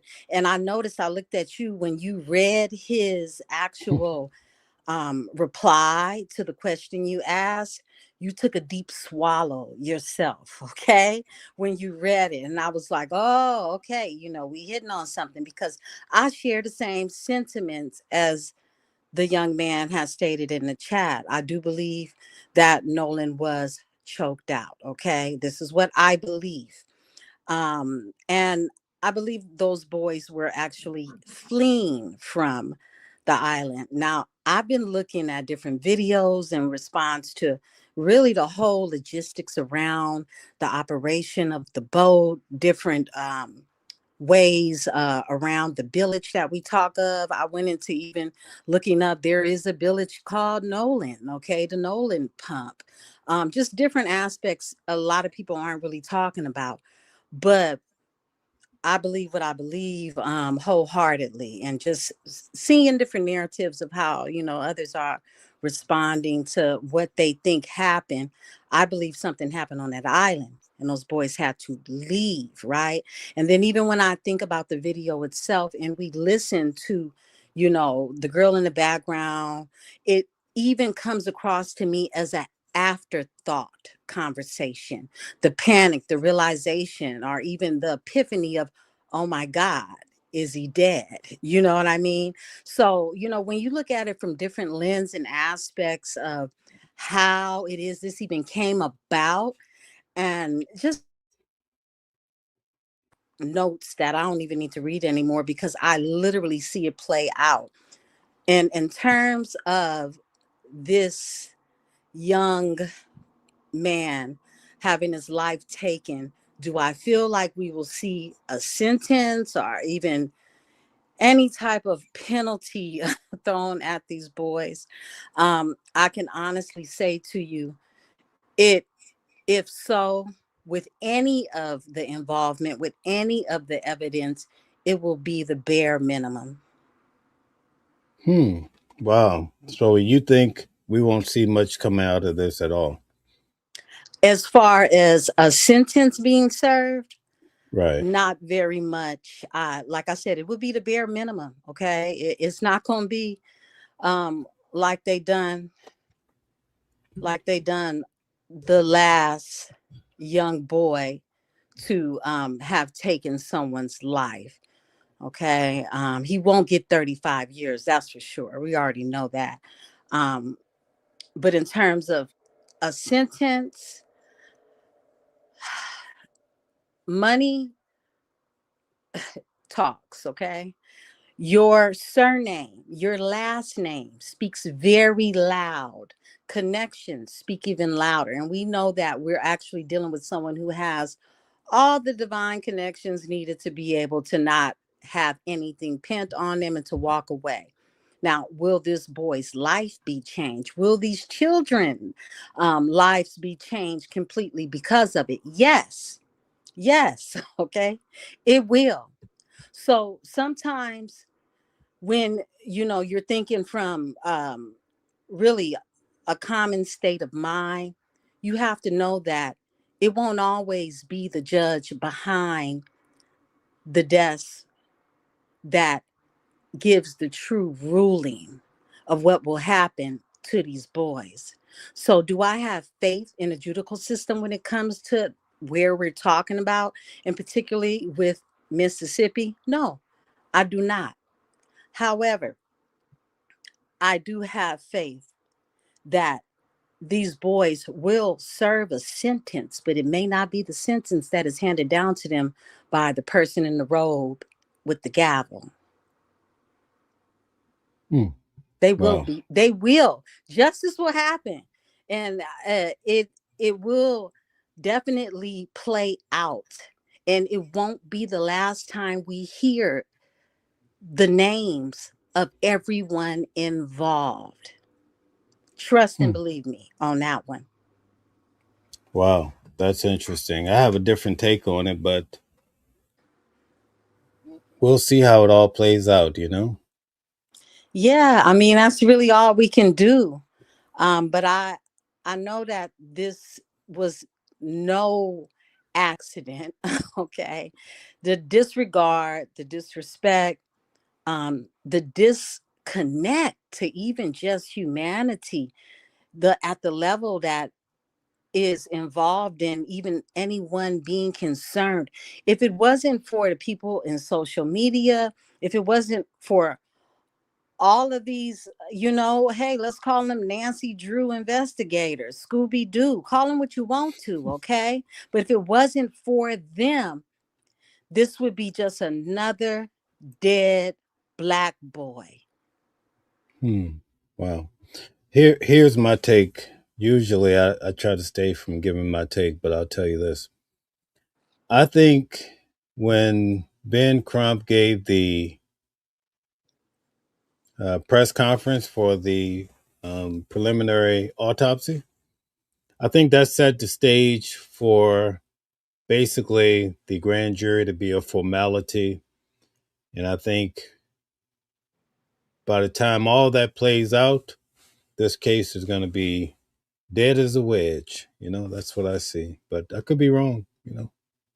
Well, yeah, I mean, pretty much that's what I said. It's their boys are not going to get any type of time. They will pay for it, definitely. Because I mean, that's just how things work. How they'll pay for it won't necessarily be by the man in the robe, is what I'm saying. But I know that, you know, proven different cases, innocent trip, because on my timeline, all of these old Mississippi movies have been coming up with some of our legendary actors that are no longer here. And just, I mean, even watching them, and I'm talking about further back than Mississippi Burning. I'm talking about Mm. old movies, black and white, you know, really giving you the truth of what it is, what it was, and what it still has remembrance of till this day. And we see that in live time. We see that in the 3D. Now, will the court system, give everybody what they want to see as far as justice is concerned? I don't bet, I wouldn't bet my neighbor's house, okay, on that one, all right, let alone my own. But I do know that justice will be served when it comes to those boys. Um, you know, I don't care if it's a secret that they got to keep till they're old and gray. It will be revealed. It will be revealed. It will come out. And we've seen it before. It's just like Emmett Till, the lady really having to come to truth. I'm telling you, lies and indecency and murder in itself is something that always comes to light. And I don't care if after somebody is gone, the truth always comes out. So I do, if anything, I more so associate with his mother, the father, just the pain of losing your child and then having to go through all of this with the social media. I mean, this has really caused a uproar. I mean, to every aspect of what you could think of. I mean, if you could think of a tragedy and think of everything that is attached to it in regards to what is taking place in these parents' lives, it is a true catastrophe that's happened to these individuals. All of them, okay? You worry about their children. I mean, if you go that deep, if you think that deep, if you're connected as a mother and you have other children around you, they have so much that they could literally be focusing in on, but they're forced to, pretty much stay focused on the very thing that they're trying to really just get a break from and have a sense of healing. And when you have others that are looking for justice right along with you, you can't fail yourself, let alone what everybody else is giving you the support to seek, which is justice. I truly believe this is what every one of us wants.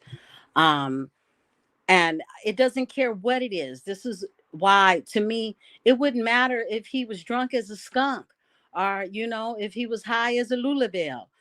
It doesn't matter to me. What matters to, I believe, everyone is justice be served. And the only people that does not matter to is those who are used to avoiding what it is that they should be held Right. accountable for. Right. Let me tell you one thing that I've learned. I cover a lot of these cases, right? There- Yes. There's this whole thing about the court of public opinion. And I'm just going to say it. A lot of people are not going to be happy with what I'm going to say, but the disdain for Ben Crump is so huge that people will band together to make sure that there's nothing that comes out of this. And because of how this case has developed so far, the case is already losing in public. I'm not talking just about in the black community or whatever minorities. I'm talking about when you look at it, people are so over this case and on a grand scale. And then you look at the mainstream media, they're bringing on specialists to say, We listen to the audio. There's nothing there. You say, hey, did you hear a girl say, is he dead? No, I didn't hear that at all. These are people that go to court and give testimonies at the highest level, and they're on Fox, they're on Law and Crime, they're on the big networks, right? So that tells you right there that this is not going that far, unfortunately. I mean, it Yeah, could happen, but I'm struggling with it right now. You mentioned Al Sharpton and Ben Crump, people that would have normally say, okay, let's investigate this. It's almost like they say, oh, we gotta ride for our team because these guys are grifters. That's all you hear. That's a bad thing, that people are no longer focused on Nolan. It's become more of a battle between the teams. You know what I mean?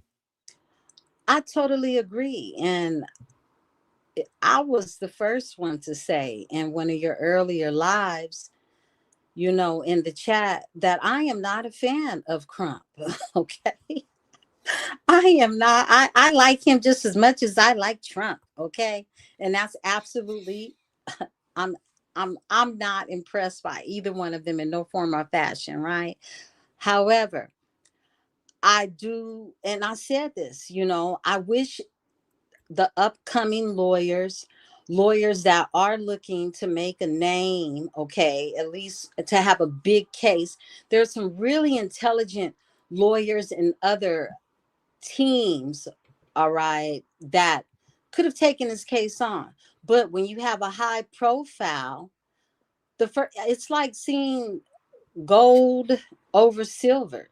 People like Yeah. to pick the shiny things, when not all the time does the shiny work in your favor. And I see Crump as the shiny thing, okay, in regards to this case, right?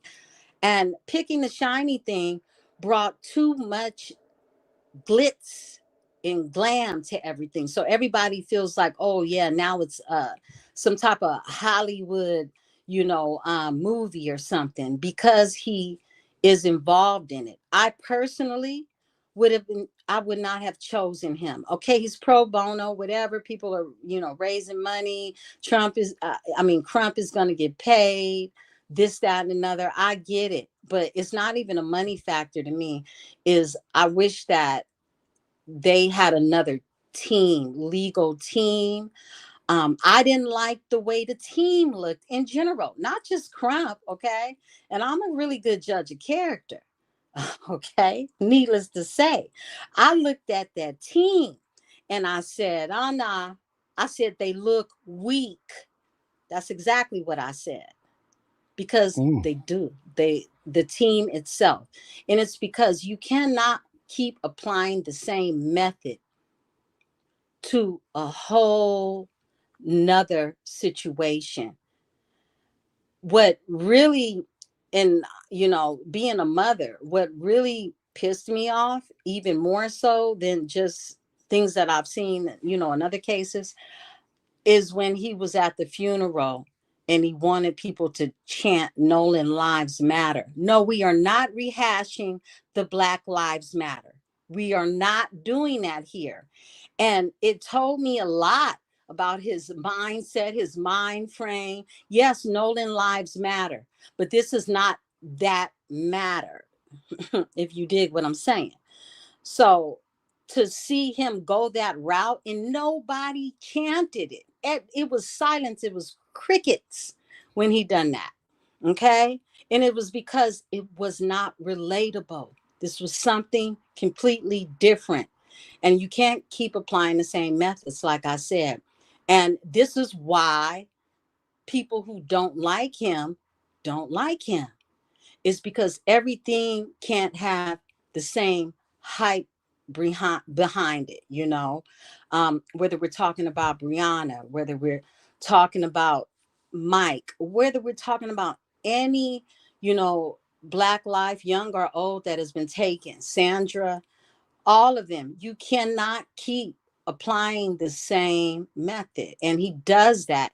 And that's why I said I wish it was some fresh, energy out there as far as the legal team goes.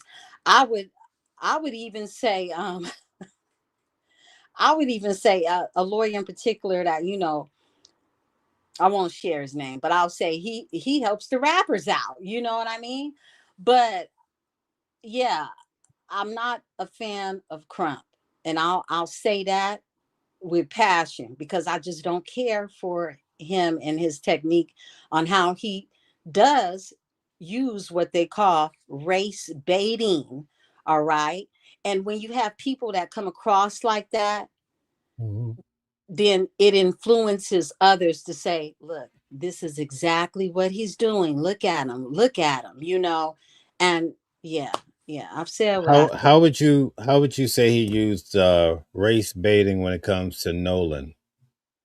Well, in that chant alone at his services, wanting everyone to start in unison repeating Nolan lives matters. Nolan lives matter. I mean, and he said it like 5, 6 times and nobody said a word, because it's not designed for you to keep using that same technique with everybody. Don't put my child in a box with everybody else. This is a it's something personal. So don't make my personal thing your another one. You understand what I'm saying? Yeah. So let me ask you this: since they had the press conference, have you noticed more conversation about Tyler Smith and Daniel Irving? I haven't kept up with Daniel Irvin more so. I've been looking into Tyler, but no, I wouldn't even be able to just really give you a full conversation on the both of them together. I'm just really learning about that case, or at least getting interested in it. I kind of float back and forth with what it is my interest would be. And when it involves children per se, more so, I'm more attached to the cases when it involves children. Now, I first found you during the P. Diddy case. Okay. Oh, okay. That's when I've been following you since P. Diddy, because I Oh, liked your wow. mannerism. I like how calm you were around a crazy house. Okay, that place was bananas. I mean, just being out there looking at it was exciting. Um, just watching everything. I watched every day. I tuned in. If you put footage in, it's another guy that has. It's like I guess it's a music channel, but he covers footage. He was out there. You and him had very similar demeanors, and I was like, okay, there's a sense of professionalism there. And other people, just straight ratchet, out there rubbing themselves down with body oil, baby oil, and everything else.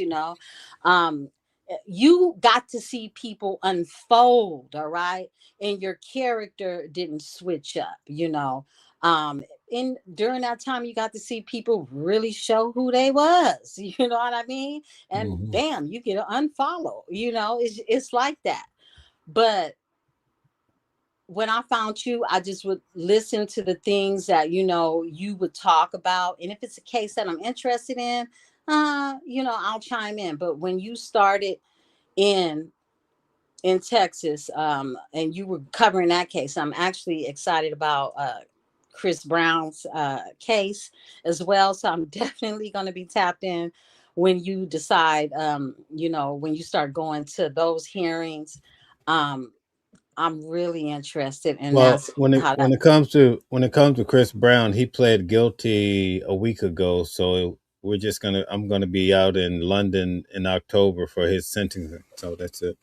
Mm, So there's mm. no trial. I was disappointed. I was supposed to be going out in 2 weeks, almost 3 weeks from now to London, but I guess he's facing up to 3 years. So we'll see. Wow.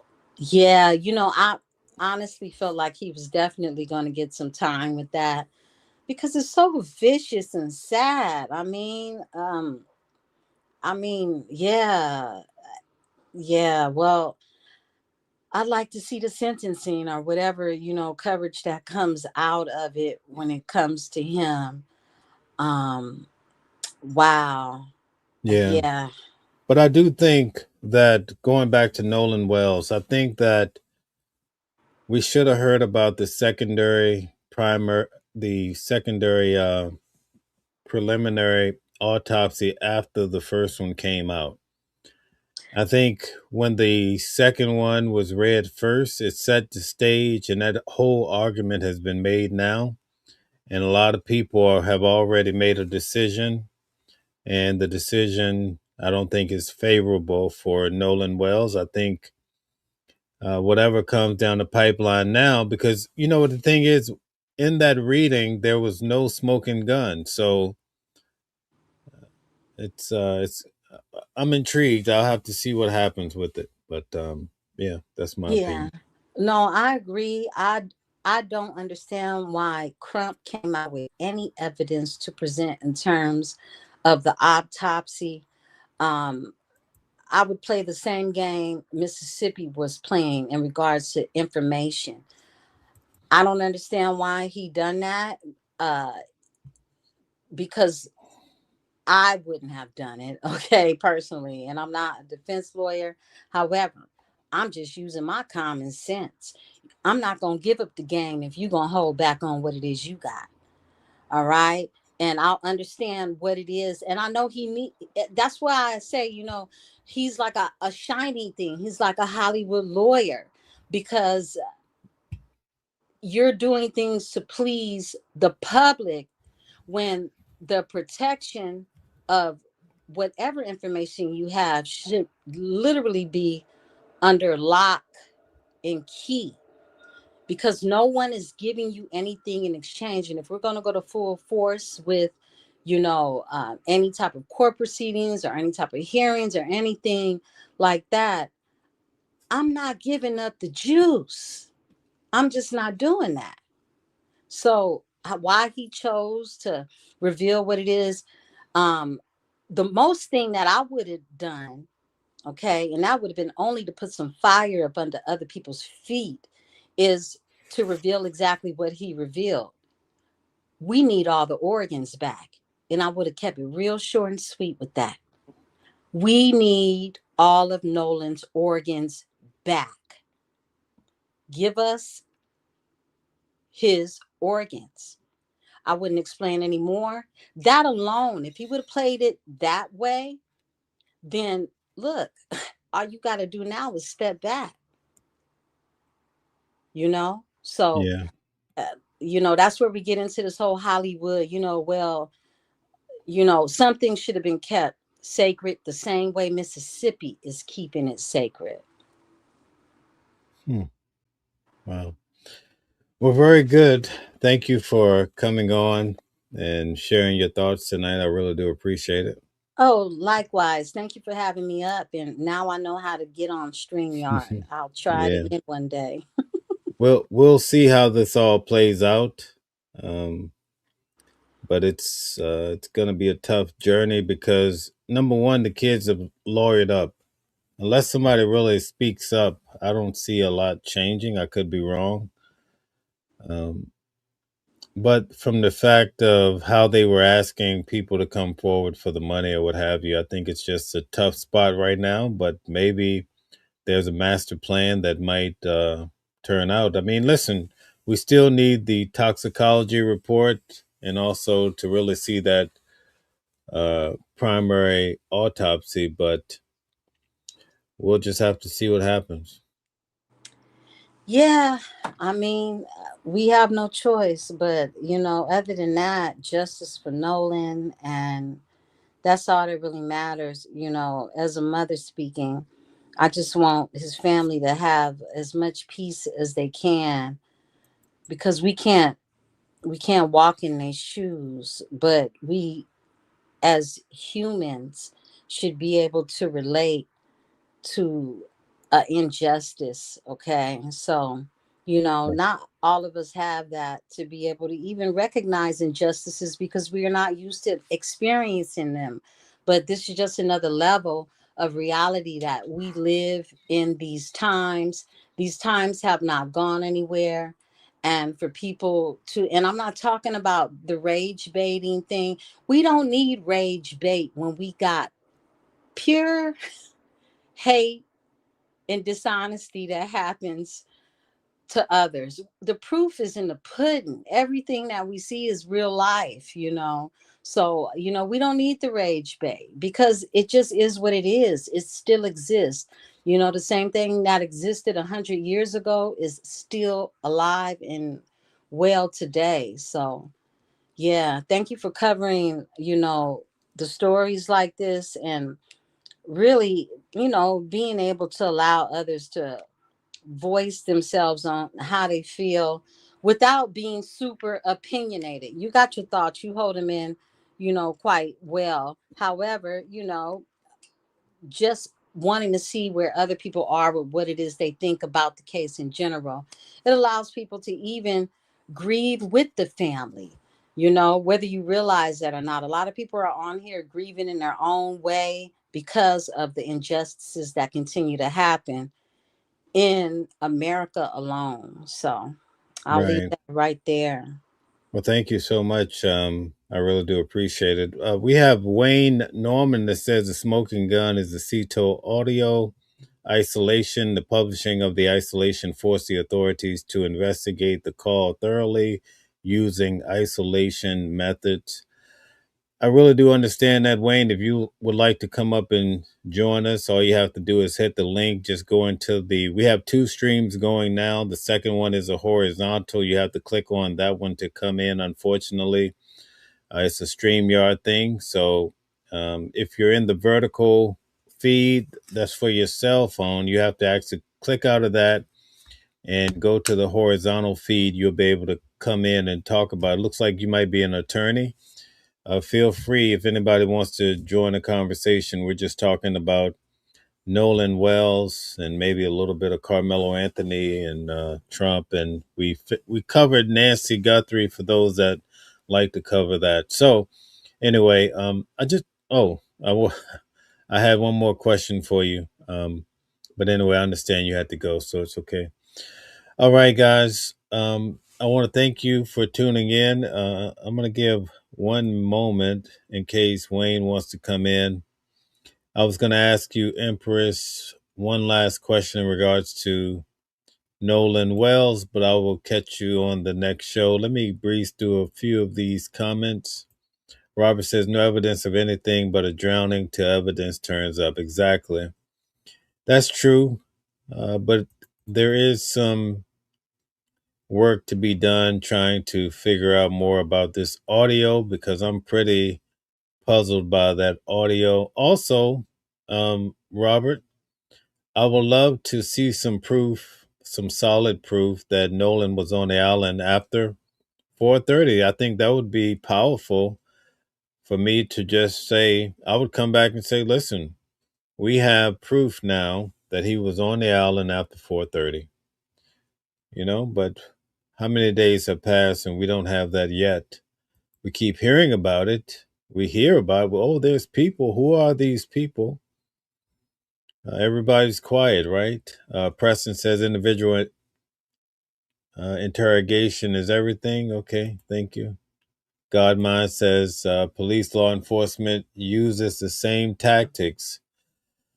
Yes, and I see that with Luigi Mangione trial that's coming up. I've been covering Luigi Mangione, his state and the federal case. So his trial starts in September. I will be covering that for those of you who want to tune in. Okay, so I'll be keeping you guys up to speed with his case. I think his case might be shocking. I think he might get off on some of these charges. All right, right now, there's no evidence of a crime. Okay, thank you for that. Wayne says evidence is in that call right in front of us. Now they have no other choice but to analyze it. Yeah, but if they take the same approach that we're hearing in the media, A lot of people are saying they don't hear a thing. You know what I mean? So that's the part where it gets a little tricky. If you notice in the press conference the other day, Ben Crump said he had to send it over to the DA. Like, shouldn't they already be on top of that? Or already, if it did go before the grand jury, you would imagine that would be one of the main things to have evaluated, but something just, we'll just have to see how it all pans out. Darlene says, God is still in control.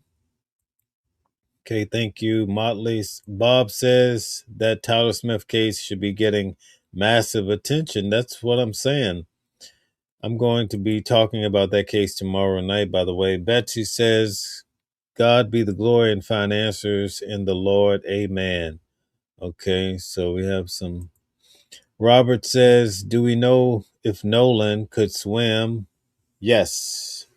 According to his mother, he could swim.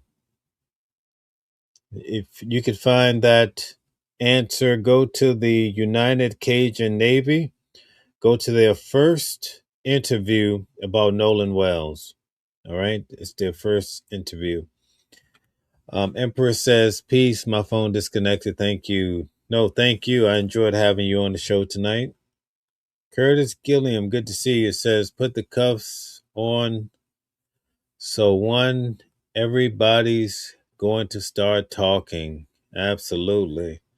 But the way it panned out, see, if you really think about the case, remember earlier tonight, I don't know if you heard the show that I did with Calvin. And again, I want to make it very clear. Nobody has been mentioned, not one person has been mentioned as a suspect or person of interest, right? We haven't discovered anything of that sort. But I will say this. If you listen to Warren, he makes it very clear that, what's his name? Wyatt had two boats. And he said that as far as the Palm Beach, I believe, was it the Palm Beach? I think he was the one that was a cat that basically, I'd say, drove it over to the main dock, right? But after that, he said he rode with Bart. Okay. So he's framed himself in a place to where he doesn't really have to lawyer up, I would say, because he's not the captain of any boat. And when he did, remember, they don't tell you how. Okay, so Nolan stayed with so many names with Warren and Wyatt the night before. Remember that? He stayed with them. And when they got up in the morning, it seems that Wyatt and Warren went to McDonald's. Did you guys catch that? And then they don't tell you how Nolan got from uh, Fort Bayou to the dock. They just tell you that Nolan rode in on the Triton from the dock down to the island. You follow? So when you look at that story, Warren does not when he's the captain of the boat, he's steering the boat. Nolan's not on the boat with him. So there's no responsibility for Warren to make sure that Nolan came back at the end of the day. And so then they get to the dock. There's three different boats that go down. He clearly tells you that he rode with Bart. And then Wyatt had his boat. The third boat, they simply tell you that four guys went from the dock. And he keeps saying my buddy's grandfather's house. Right? So now you have three boats that went down to the dock. But no, Warren is not steering any of these boats. He's not the captain. And that's where the liability of the captain that's hangs over Wyatt and Bart. And as far as the third boat, he never really tells us who's steering that boat. So that I find that to be intriguing because wouldn't Nolan, I mean, I can't say it it's absolute. But wouldn't Nolan have hopped on? I mean, it's not like a car. You have to get on a boat to get to this dock. Okay, so when they left Fort Bayou and went to the main dock where the grandfather's where the friend's grandfather lived, Nolan should have been probably on the boat with them, but Nolan can't speak up. A dead man can't talk, right? I'm not accusing anybody of anything, but that's how come Warren can talk, because Wyatt, Bart, and the mysterious unknown third guy who steered the third boat, they're the ones who are liable if really it's the Triton, because that's the boat that Nolan rode down on. But guess what? Wyatt, who was the captain of that boat, allegedly, guess what? He's lawyered up, so you're not going to hear from him. So they carefully position Warren in a place where he can now come and sit on the couch and tell everybody what's happening.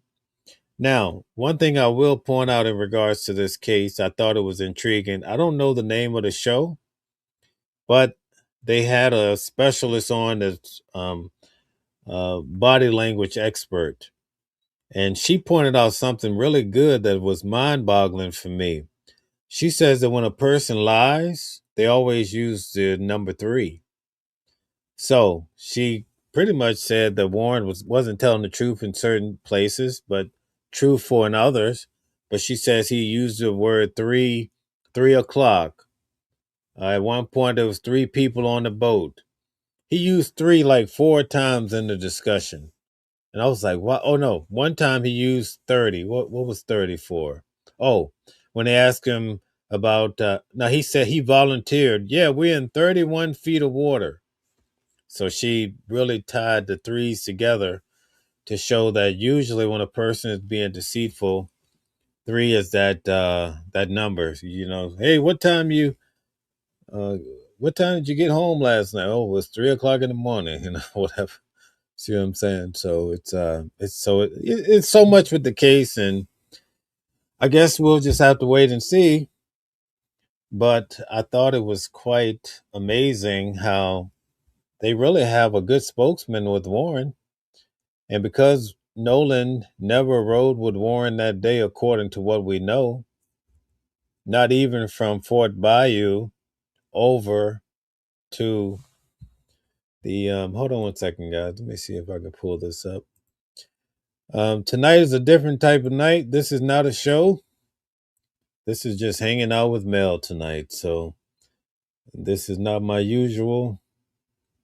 And so we can just hang out. Okay, I hope you guys don't mind, but I'm going to show you. I'm going to take you guys to the map. But I have to be able to pull this up. So give me 1 second. I'm going to show you. I'm going to take you guys on a little tour here.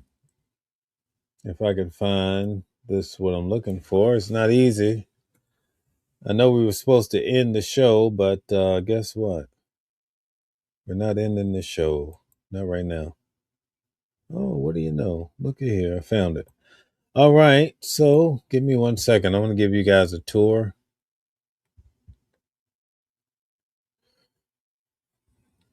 Let's see. We still have some people in the building, so why not? Let's keep going. I'm going to pull this up here. Do we have any new people in that are familiar with Nancy Guthrie, by the way? Before I take this video down, if somebody wants to see it, I'll show it to you. My theory on Nancy Guthrie real quick. If you are a Nancy Guthrie fan, I would show it to you before I take this video out of here. Okay, guys, so here we have it. I want to show you this here.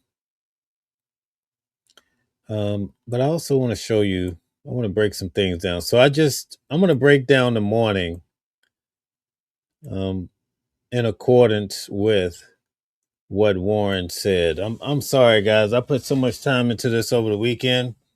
I feel like I need to talk about it, get it out of my system, all right? The guy, so let's deal with Warren. Warren says that his day basically started here at Fort Bayou. Can you guys see this here? His day started here. And when you listen to him, I think he said he actually, if I have my notebook, well, look at here. I'll be damned. I got my notebook.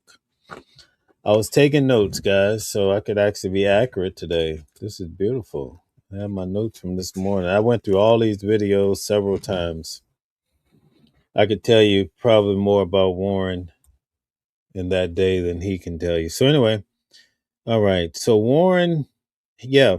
So he starts off and he said he hitched his truck to the Palm Beach, the 18-foot Palm Beach. Okay, so we're gonna zoom this in. So number one, I want to give you the overall view. Okay, this is Fort Bayou. Can you guys see my cursor right here? This is El Camino.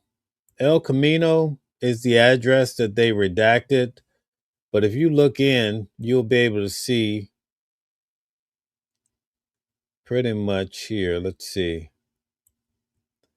Remember, you know what? I don't want to show somebody's house. It's all right. I don't want to show you guys the actual house, but when you go to Officer Tatum, he actually show you the house, but I don't want to dox anybody, so I got to be careful. Anyway, I'll just say off of El Camino Road here. This is one of these houses is where they actually docked up at. Okay. So keep this in mind. But this is when they talk about the dock, it's right here. Now let me show you Horn Island. See here, this is Horn Island. And this is the west tip. This is where they were partying. And this is also where Nolan was found, right here. Somewhere on the west tip, okay? So everybody with me? So I'm going to break down what Warren was saying. I'm going to show you how conveniently this story saves him from any real headache, okay? Let me show you. So he said he woke up that morning and they went to a McDonald's. Let's see, is there a McDonald's over here somewhere? I bet you I could find a McDonald's. But Warren stayed at Wyatt's house. That's why later on that night when they couldn't find Nolan, the keys ended up being, I believe, at Wyatt's house because that's where evidently Nolan had left his car. So if he left his car there, it would make sense that he rode with Warren that morning, but Warren said that Nolan wasn't with him. It was just Wyatt. So he says that he steered the boat from right here, Fort Bayou. It was the Palm Beach, the 18-footer, and he steered it up here from this old Fort Bayou. He steered it all the way through here to right here to the house that they left from. Okay. I'm not going to point out the exact house, but if you do your homework, I was able to figure it out by doing homework, but these are real people and I don't want to dox anybody. So 3 boats left from this dock. Now, here's my point. When Warren left from here, Nolan was not with him. And this is the only point that Warren steered the boat that day from Fort Bayou all the way up here to someone's grandfather's house in this vicinity. The 3 boats left and they went all the way down through here and around here, and they came down under the bridge. I have like actual video of people going under this bridge, and they came 3 boats. He said they came down and they parked beside each other. And according to him, the tide line, which Bart owned, the Palm Beach and the Triton were both owned by Wyatt's grandfather. Okay, and he said they were lined up. The tide line, the Palm Beach, and the Triton was on the end. Okay, so this is how they came down. Nolan came in on the Triton. Okay, he came in on that Triton. So here's what I want you guys to picture now. This is the point I've been trying to make. I want to make it clear. So again, Warren steers the boat in this Wyatt's Palm Beach here. But he says that when they left from this place, he rode with Bart on the tide line. So that takes him out of any type of responsibility. He was not the captain. You guys with me? So Warren wrote he so there's two boats that Wyatt is responsible for. Wyatt is only one person, so I assume that he steered the Triton. You would think that if Warren steered the Palm Beach from right here, Fort Bayou, to the dock, you would think that he would steer it down to the Horn Island. But conveniently, according to his story, now I'm not accusing him of anything, he says that he rode on the tide line with Bart, who he invited to go. So now we have to ask, all Warren says that for the Palm Beach, he said 4 guys came on the Palm Beach, but he doesn't tell you who they were. So when it comes to the responsibility of the day and being a captain and making sure that Nolan got back home, you see, because Warren did not steer the boat, and we still don't know how Nolan, if he left his car at the guy's house, I think is Wyatt's house, right? If I'm not mistaken. Then who did he ride with? Because he stayed with Warren and Wyatt the night before. How did Nolan get from Fort Bayou to the dock? You see what I'm saying? See how convenient? You can't ask him now because he's dead, right? So check this out. So now they say that Nolan rode on the Triton down here. When we get the GPS report that I'm about to show you guys real quick, it doesn't give you the GPS for all 3 boats. And we have to wonder why. Why don't we have the GPS for all 3 boats, right? So that's the whole point. So that's why now Warren can speak freely, because he wasn't a captain, at least from what we understand, of Nolan that day. Okay? Because even from the Fort Bayou to the dock, Nolan did not get on the ship with him. I find that quite intriguing, to say the least. And we don't have Nolan here. Maybe other eyewitnesses would be able to explain this a little bit better, but something seems just trying to navigate and understand that. So those 3 boats came down, and here's the thing that's so interesting about it too. I have all the footage and the videos I'm going to be breaking down tomorrow night, but you're going to be able to see how a lot of these boats are lined up. I was able to find more video that other people are not using, so that's going to be intriguing tomorrow night. That's going to be a whole different show. But basically, from what I was able to gather just by finding video online from that day, pretty much this entire island was surrounded for the most part. I mean, not completely, but on the west side, it was heavily surrounded. Sometimes I would see 3 to 4 rows of boats. And from what I could gather, the Triton that Nolan came in on, it was the furthest out, maybe row 3 or 4. So Warren was right on the money when he said that. At the end of the day, though, they say that even though the girls felt that Nolan got back on the boat with the guys say that Nolan stayed behind on this island. And there's a mysterious people that claim they saw Nolan at 6:30 that day, but we don't have anyone that has come forward with any sort of proof other than maybe word of mouth. And I find that to be interesting, but let's see how that pans out. Maybe when the authorities come forward, they'll be able to tell us, something quite different. Maybe they'll say, well, we have photos and videos of Nolan actually on the island at 5 o'clock and 5:30. Right now, the last time anyone can really account for Nolan, according to everything that we've been hearing, now, not to say it's 100% solid, But the last time we hear anything about Nolan is on that audio. And the audio, a lot of people have issues with it. But I'm just telling you, his name appears to be mentioned at least 3 to 4 times. Okay? His name is mentioned 3 or 4 times.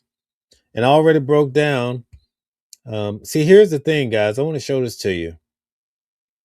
You see right here where it says Google? We're going to call that 2.7 miles right there. You see that? So, I showed everybody earlier today in the show I did with Calvin, and also throughout last week. Most of you guys follow this channel. You know what I'm talking about. But while he's on the couch, Warren specifically says that there was so much chaos that Bart, who had the tide line, he towed them out. So in other words, he strapped them up to his boat and he pulled them out. The GPS shows us he pulled them out 2.75 miles. So at that point, Nolan is back here somewhere around this island, either in the water or maybe on land. When that audio goes out, that audio, from what I understand, I've followed a lot of people that were able to obtain this audio straight from, as they say, the horse's mouth, right? They came, officially. So they're going to have a hard time with this audio because in that audio, there are things that you can clearly hear that are very damning. But let's say if you don't hear all this other commotion that people are talking about, right? You still hear Nolan's name. So what are you going to do about that? I want you guys to tell me, what are you going to do about that? Where are all the people that like to come on when I'm doing my regular show? Where are you at? I'm ready for you tonight. Come on here and let's talk about it. All the people that are talking all this yin yang about Nolan and this and that, or race and all this stuff. Let's talk about it. Let's talk about it from an educated standpoint. I'm ready for you. You can hit the link and come on in. Let's talk about it. Because I have the audio. We could pull it right up from Nancy Grace. I think she has a clear version of it. So then you would have to argue and say, well, the audio that they received, the official audio, that it's somehow tampered with is AI. But you're going to have a hard time even with that. So I'm ready for the people that want to discuss that, because in the GPS, let me go ahead and pull this up, guys. Give me 1 second. I want to pull this up for you. I have more time. So I'm here for it tonight. We can get to it. I usually don't have this much time, but tonight I'm here for it. So I want to pull this up for you. Okay, so I'm going to pull this up right now. And I want you guys I want the people that constantly try to tell me something different. I want to hear your argument. You have the time now. Let me see if anybody has anything to say. Wayne says, trust me, the authorities are now fully analyzing the audio and isolating the background sounds to determine what's being said. Okay. Thank you, Wayne. Wayne, if you'd like to hit the link and come up, it would be great to have you on if you want to. Robert says the audio means nothing or something would have happened. True. Okay. Matt says they don't want the smoke. Yeah, Matt. Bob says the audio should be enough for the authorities to press those boys hard in the interrogation. But first you gotta first pull them in for some interrogation. You have to feel the need, brother. You know what I mean? You gotta have the need. And if you listen to I could pull up some of these mainstream media. They have experts on say, oh, I didn't hear a thing. No, I didn't hear a thing. There's nothing on that audio, right? How can you honestly sit there and say you don't hear anything? You know what I mean? They conveniently hear just what the guy is saying, maybe to the dispatcher. They don't hear anything about, is he dead? None of that. I couldn't trust a guy. If you tell me, I don't want to get too deep into it, and we can't say for sure. It doesn't, just because you hear that in the background doesn't mean that somebody's going to be found guilty. None of that. That's not what we're saying. But it's like, you tell a guy the sky is blue, he says, "Oh no, the sky is green." You know what I mean? It's out of control. All right, let's see what everybody has to say. Bob says the audio is the need. JP says the people of the world stand with Iran. Okay. Robert says, Wayne, wait and see nothing. Case closed. Okay. JP says, great streaming. Greetings. Shout out to you, JP. All right. We have people here from Palestine. Nice to have you here. Thank you. Thank you. Matt says, call in and stop typing Robert Smith. Okay. All right. Yeah, guys, if you want to hit the link and come in and discuss it, you can. I want to show you this real quick. For those of you who may not be familiar with it, I'm going to break this down for you. And then we're going to call it a night. So here we go. Here we go. Here we go again. Remember that song, Here We Go Again? All right. So here, I want to show you this here. You see this? I'm going to go back, okay? See this right here? This is the actual GPS mapping of that day. And it goes to show that here's the thing. The guy named Bart told them 2.75 miles. So the question is, they were already told about 3 miles. Then they decided to get on the phone and call for a tow that they ultimately canceled. So if you told them 3 miles, why didn't you just tow them the rest of the way? But then they said at that 3-mile point that the boat was able to move as normal the rest of the way. So that boat went back to the dock after it was towed almost at 3 miles. It went to the dock. We could actually see what the boat did. I want to show you the facts. Mississippi entity. So right there, you see in the morning, they left at 9:56 in the morning. I think on the audio he said 10:30, but it was actually 9:56. Okay. And they left from the road that I showed you. And it actually shows El Camino Road, the same road I showed you. Okay. exactly where the boat left from when it arrived at Horn Island. You're seeing, as that scrolls down on your screen there, you're seeing that. So you can see the boat left from the region that I showed you. It came down under the bridge. See right here, this is the bridge. This is the Fort Bayou where Warren came in at right there. Okay. July 4th, that tracking movement, the vessel reaching Horn Island around. So it left at 9:56. It arrived at 11:14. Okay, that's very important to know that the boat arrived at 11:14 right on the tip of Horn Island, the northern western tip. 11:14 a.m. And then we also see when the boat left. Now, as we've been reporting, Nolan Wells was not on that boat, although his keys and phone were. Okay, so I want to make a correction from her. His keys were not on the boat. His keys were actually at the friend's house. That was a mistake.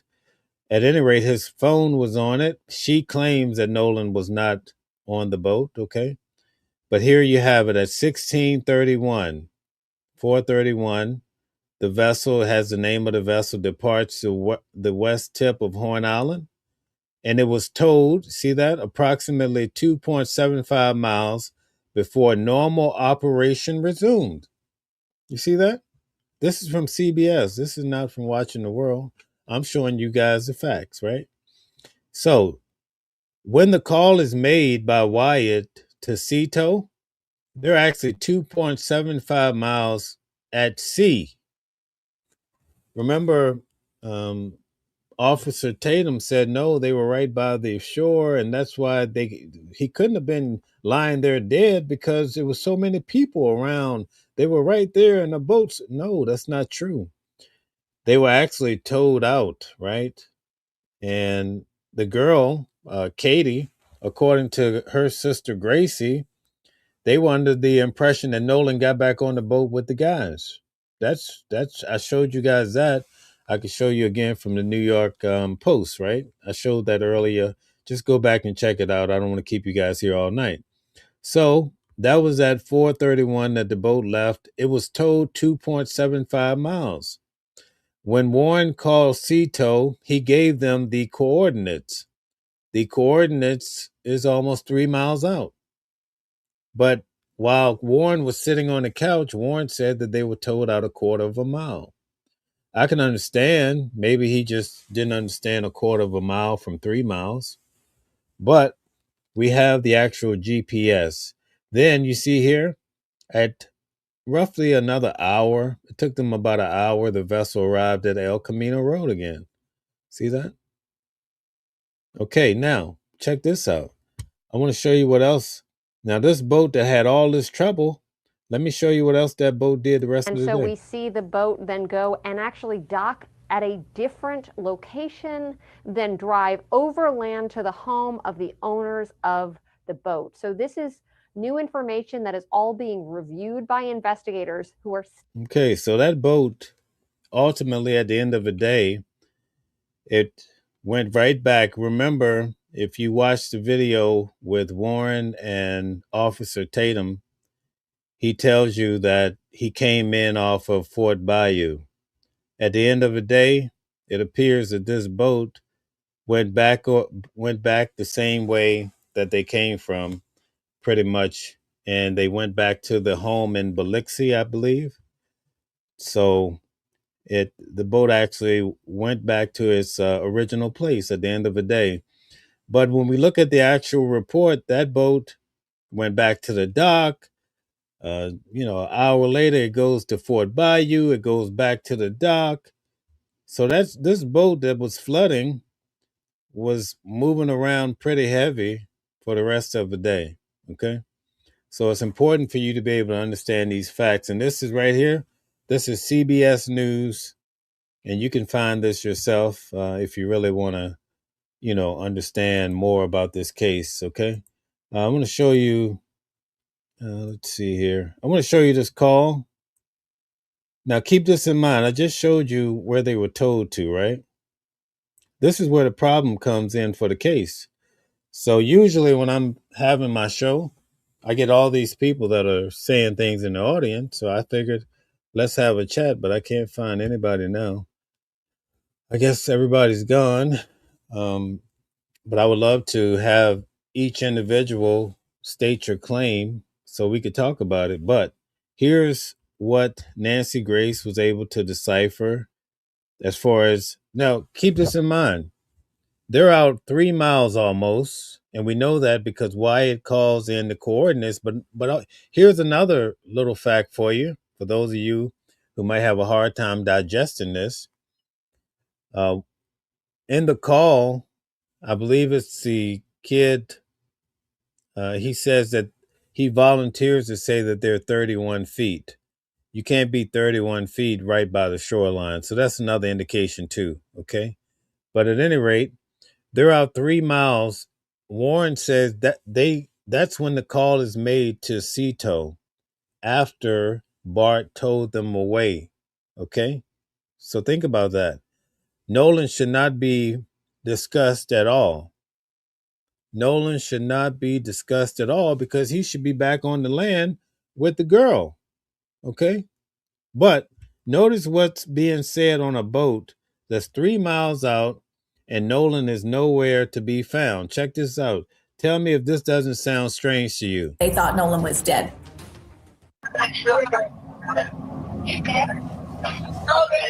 See there? Sure, he's dead. The girl says, is he dead? Actually, before this mail here, because I was able to enhance the audio way before everybody caught on, right? If you listen to do yourself this favor, go and find the original video. I'm going to actually post it on the community wall. I'm going to post the actual video from the local news outlet. they're in Mississippi. They posted the real deal audio, but you're going to hear a guy say, "Oh shit, Nolan." That's the first thing you're going to hear that's clear. You don't need all the enhancements. Forget about all that. I want you to just be able to focus on the audio. A boy says, "Oh shit, Nolan." Then, according to Nancy Grace here, a male says, "Sure, he's dead." Then the female is so clear. She says, "Is he dead?" Okay. And then you hear the male say, "Nolan," again, right? And then there's even more. I'm going to play it for you. See? "Oh my God, Nolan, don't die." This is according to Nancy Grace right here, you know? And then you hear the dispatch from the CTO. She's talking and it goes on. Vicky speaking. How can I help you? Hey, we're at the west tip of Horn, and our bilge pump stopped working. We're sinking. Can y'all please come? We have a membership. All right, of course. How far is the Okay, says, "Wake the F up." coming up, sir? Can you give me a description? Ankles? What'd you say? Hey, Yes. How far is the water coming up, sir? it's coming up. We're just sinking. I don't know. Like we're going down now. Now, keep in mind, this discussion is being had after they've already been towed almost 3 miles in the water. You get towed by your buddy 3 miles, right? Typically, people get towed, right, when they're by themselves. When you already have somebody towing you, you would imagine it's only a 10-mile trek. Why not just get towed the rest of the way, right? But ultimately, they never was towed. See, originally, when I saw what I just showed you guys, because I study the stuff, I put a lot of time into it. That's why I know so much about it. Anyway, I saw initially they were towed almost 3 miles. I said, okay, but then on the audio, they canceled the tow. The grandfather canceled the tow. So then I started to wonder, you see, when you go back here, now again, we're not accusing anybody of it. We don't know what happened. This may have an explanation, or maybe they'll come back and say, oh, the guy sitting in the office, it was AI. He did it just for old time's sake, okay? They're going to probably say AI hacked the system and did it themselves, okay? Whatever. So I want you guys to look at it this way, okay? That anybody said. Think about it this way. When you listen to what these individuals are saying, okay? And anybody, here's the link. If you want to come up and dispute me, or whatever you guys, I'm looking for the guys that's always talking all that yin yang. Here you have my undivided attention. I'm giving you the link. Come on up here and talk to me. All right? Bring it on. So anyway, I dropped the link for you. Go into the secondary horizontal chat. The show, and all you have to do is click on the link and come up. So I want you guys to pay attention to this. This is for the watchers. The way that this is being displayed on the audio that Nancy Grace and pretty much everybody has the same thing. Some people are, they interpret it differently, but it sounds like these individuals all of a sudden they discover Nolan. Okay? It sounds like they all of a sudden discover Nolan. Okay, so I want you to I'm going to give you guys a layout. So I want you to imagine this, right? And I'm not saying this is what happened, but I want you guys to understand how this sounds like it's playing out. And I want you to think about it. Some people think, oh, somebody hurt Nolan. Others are saying, well, maybe he had an overdose. All these different concepts, whatever, okay? The main point is perhaps he's on his back on a boat, okay? And all of a sudden he's discovered, according to this audio, it seems like several people are noticing Nolan all at once because the boy says, oh shit, Nolan. And then a guy says, is he dead? Then the girl says, is he dead? And you get them saying, wake the fuck, they're telling him to wake up, but you keep hearing them say Nolan. but they're already, according to the GPS, about 3 miles out. Okay. So it's important to get that idea. Now, Warren says that there was so much chaos by the shore that Bart basically hooked up a rope, and he's the one that pulled them from the shore out 3 miles. You guys are with me? Okay. It was only a 10-mile trek. I don't know why they stopped at 3 mile, but anyway, check this out. So imagine now they're all on a boat. So let me just show you this here really quick. I'm going to try to get through this really quick. I'm going to show you the boat. This is the alleged boat that they were on, just so you can get a general idea. So here we go. I was given this video, and here's a video of the as they're getting towed out. Do you see Nolan on this boat whatsoever? Now, I did this so we can get context. Okay, so I've already broken this. I've already gone through this 1,000 times, okay? But you get an idea. Let me go back a little bit. You see the boat? There's 7 individuals on the boat. You don't see the guy Warren. And when Warren is describing this to Tatum, he says that Bart came and got on our boat. But we don't see Warren on this boat at all. So now we have to question, and we're going strictly by clothing and his hat. We just don't see it matching up at all. We have to wonder why. So let me show you. You see there?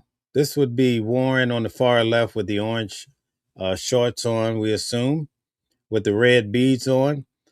And then you have the guy next to him. You have Nolan. And then you have the fourth guy with the blue shorts on. His blue shorts don't match any of the guys that's on the boat. Okay. His shorts don't match. It's almost as if this could be a totally different day. Now, let's get back to the argument real quick, and I'll let you guys go. This new video is... Okay, so here we go. And here's a video of the actual boat. Okay, so this boat is being towed allegedly by Bart's boat. So the question is, how come they don't show us Bart's boat? Okay, there's 7 people, and when the call is actually made to Cito, Wyatt says there's 7 people on the boat, but a guy in the background starts to count each person, and he counts up to 6. Well, we could kind of come to a conclusion and say, well, maybe he didn't include himself. You hear all of these type of debates. But one thing for sure, there's another photo. I don't know if it's true or not, but it actually shows a boat, this boat with the actual yellow string that this guy is holding. And the person that's taking this photo is taking it from another boat. You guys see that? But the question is, could Nolan have been in that boat? You see, that's what critical thinking is all about. They put out this video and they say, I mean, there's 1,000 ways of looking at this. You could say, well, you don't see Nolan because Nolan fell off the boat, if you get my drift. You see what I'm saying? There's so many ways to look at this. It takes more, but the big question is, why isn't the clothes jiving? Why isn't the clothes matching up? Because Warren should be on this boat. But guess what? We don't see Warren, right? We don't see him, right? We see, let me show you this here real quick. I don't want to keep you guys all night. But we see this. That's the hat he had on, right? That's how we assume this is the hat of that guy. But then when we look at what he wore on the couch of Officer Tatum, similar hat. You see that? Similar, right? Similar, looks like the same guy. But I don't know these guys. We could only assume, right? So he looks like this guy on the far left. But when you look at the actual boat, do you see Nolan on this boat whatsoever? Neither do you see Warren. You see my argument? Maybe Warren and Nolan is on the other boat. The boat that's whoever's taking this photo is taking it from another boat. You should show us that boat. Then we can come to maybe a better conclusion. Also, guess what? They said, and I think it's in the video number 4, He said water was all up in that boat. Do you see any water in that boat? You don't see water piling up in this boat at all, right? They made it seem that water was almost about to overflow at one point. I'm going to bring that out tomorrow. But look at that boat. You could actually see the floor of the boat. I'll blow it up for you tomorrow because we got to get out of here. But you should be able, if this boat is about to go down with water, you could see his knees and you could see the floor. You don't see any water in that boat. See, in an effort to try to dispel rumors and all that, people are putting out information so fast. I don't think they really cover it and pay attention to what's coming out. You see, but so here's let me go back to this final conclusion. I got to get out of here. Okay, so we're gonna think about it this way. Warren says they're by the shore. There's a lot of chaos. I can show you guys right now, but I've shown you guys. For my watchers, you guys know I've shown it 5 times. You guys like, Mel, let's move on. But he says that Bart told them out 3 miles. He said a quarter of a mile, but I just showed you guys on the GPS, it's about 3 miles. Okay. Now, remember, when you listen to the audio from Nancy Grace, it sounds like these kids are stumbled across Nolan. So look, this is what I envisioned when I first heard it. It's almost like they're at the shore. And let's say Nolan is lying in the boat, whether his neck, whether he's OD, whatever happened to him, right? And all of a sudden they all walk on the boat, and then you start hearing, "Oh shit, Nolan!" And somebody says, "Oh, he's dead." The girl says, "Is he dead?" And then and then the guy says, "Oh," whatever they're saying. They're saying, "Oh, Nolan, Nolan, Nolan," this, right? That's what it sounded like. They walked off the shore on the boat. But now we know they were out 3 miles when this call went out to Sea Tow. So that's why I was asking Calvin. Now I don't know what happened, but I'm just trying to explain to you why I asked that question. So now you imagine he's being towed out by a separate boat, right? And at this point, they have to untie the boat. And somehow everybody discovers him in a different boat. That all of a sudden they see him either in a boat or in the water. I mean, for some reason 3 miles out, they're seeing him, and all of them are responding. If this audio is real, which it appears to be, right? But they're saying together, "Oh shit, Nolan! Oh wait, Nolan, wait!" It sounds like he was in a different boat, not the boat that I just showed you. So that's why I'm saying we need to see not only just the boat, we need to see the metadata just to know that it's from the exact time, but we need to see both of those boats. They only showed us one. You follow what I'm saying? That's how you're going to have to deal with this as a critical thinking. We're not going to, at this point, there's so many people that are interested in the case. Nobody's just going to accept the fact that, oh, just show us a picture of a boat. Oh, yeah, that's it. 7 people on the boat. Then when I put the clothes up and I show you the individuals, they don't even have the same clothes on. So now you got to come up with a different story and say they changed clothes. Does this mean anything nefarious happened? Well, no, that's not what we're saying here, right? Because we're waiting on the authorities to come out and tell us what really happened. But this is just drawing out the discussion we had earlier. And I'm just giving you guys some of the background as to why we're asking the questions, because some people wanted to know, because a lot of people don't have a chance to really sit and listen to all of these interviews and really tie it all together and look at some of the arguments that are being made. So I hope you guys see what I'm saying. I hope it makes sense to you. But Nolan should not be mentioned 3 miles out. He should not be mentioned. I think that's the baseline.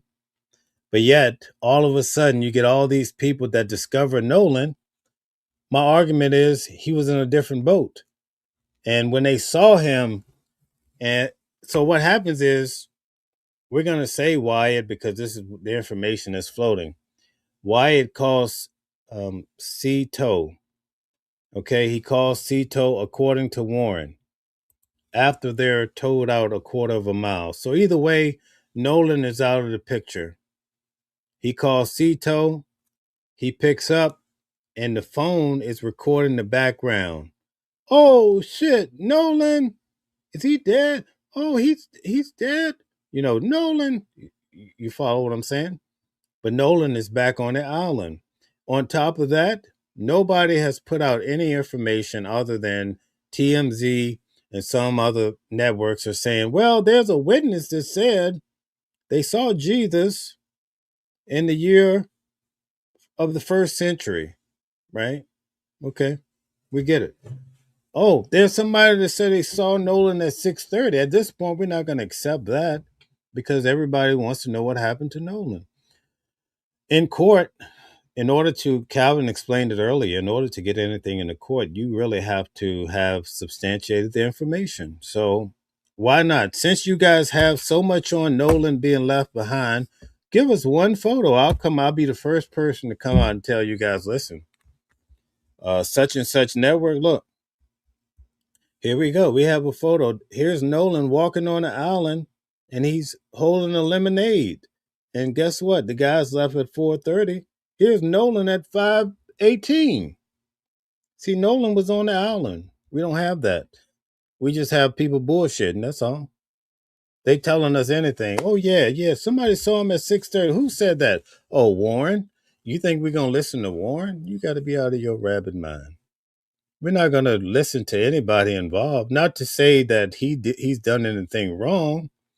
We need somebody that's totally legitimate. And as much as people take photos, you would imagine that somebody has photos of Nolan on the island past 4:30. That's all we're saying. I hope I was able to. I don't normally get to break it down like this, and I'm also still looking for these guys that like to, when I'm actually having a real show, that like to come into the chat talking all that talk. So I dropped the link for you. If you have you say, oh, you're wrong, you're this, you're that, well, come up here and talk about it. Let's go. Stoic Hunter, you're one. Come on up here. Stoic, you should be number one on the list, Stoic. Come on up here. Let's talk. I've seen your comments too. Let's go. Let me make sure. Stoic, all you have to do, right, is go into the horizontal, the second stream if you're on your cell phone. But if you're on a laptop or a computer or your TV or whatever, all you have to do is click the link, all right? Okay. All right. So where are you guys at?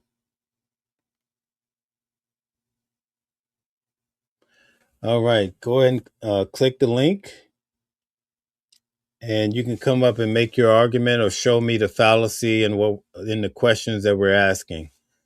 All right.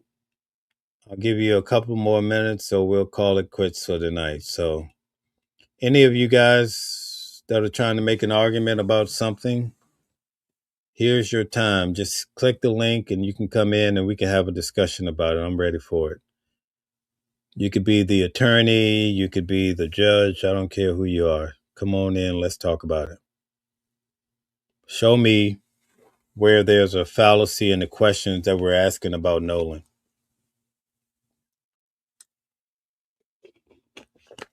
Anybody coming? Where you guys at? Stoic Hunter, you should be number one. I see your comments sometime. So you're in the horizontal stream. Come on in and let's talk about it. I like to get matters worked out. If you have a good point, I'll change my position every time. So just hit the link because you're really big in the chat. Like whenever I have a show that I can't really give you attention, I see all the comments. So here you have it. You have your opportunity now. I'm giving you the floor. You can come up and say, well, listen, this is what's wrong with this analysis, or this is why that question doesn't make sense, so I have the answer. But now it's your time. Anybody that want to come, you could be the biggest and the baddest in town. Bad Leroy Brown. Come on in here. The baddest man in the whole damn town. Come on, guys. I do this every day and I see people talking all that talk. I'm giving you your opportunity. Let's go. Click on the link and come up here and let's talk about the fallacies of Nolan and Nolan was on the island or he got into the boat, whatever your position is. All right, let's see. Preston says, Warren says he been to Nolan's house plenty of times and they love his parents. Never seen. Okay, good point. All right, okay. So I guess it's too late there. Okay, I get it. I was just giving you guys an opportunity. Wayne says, if Stoic or Robert hit the link, I will. Otherwise, I'm preaching to the choir. Oh, man. Hey, I like having you guys around. I would love to have you on the show. You guys saw the Empress came up and she talked her talk. She did her walk, so don't let her outdo you tonight. Come on the show. You have some amazing arguments. Come on up here.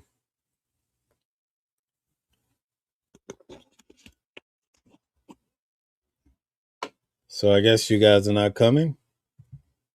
I did this show for Stoic and some of you other guys who every day have all these claims about Nolan.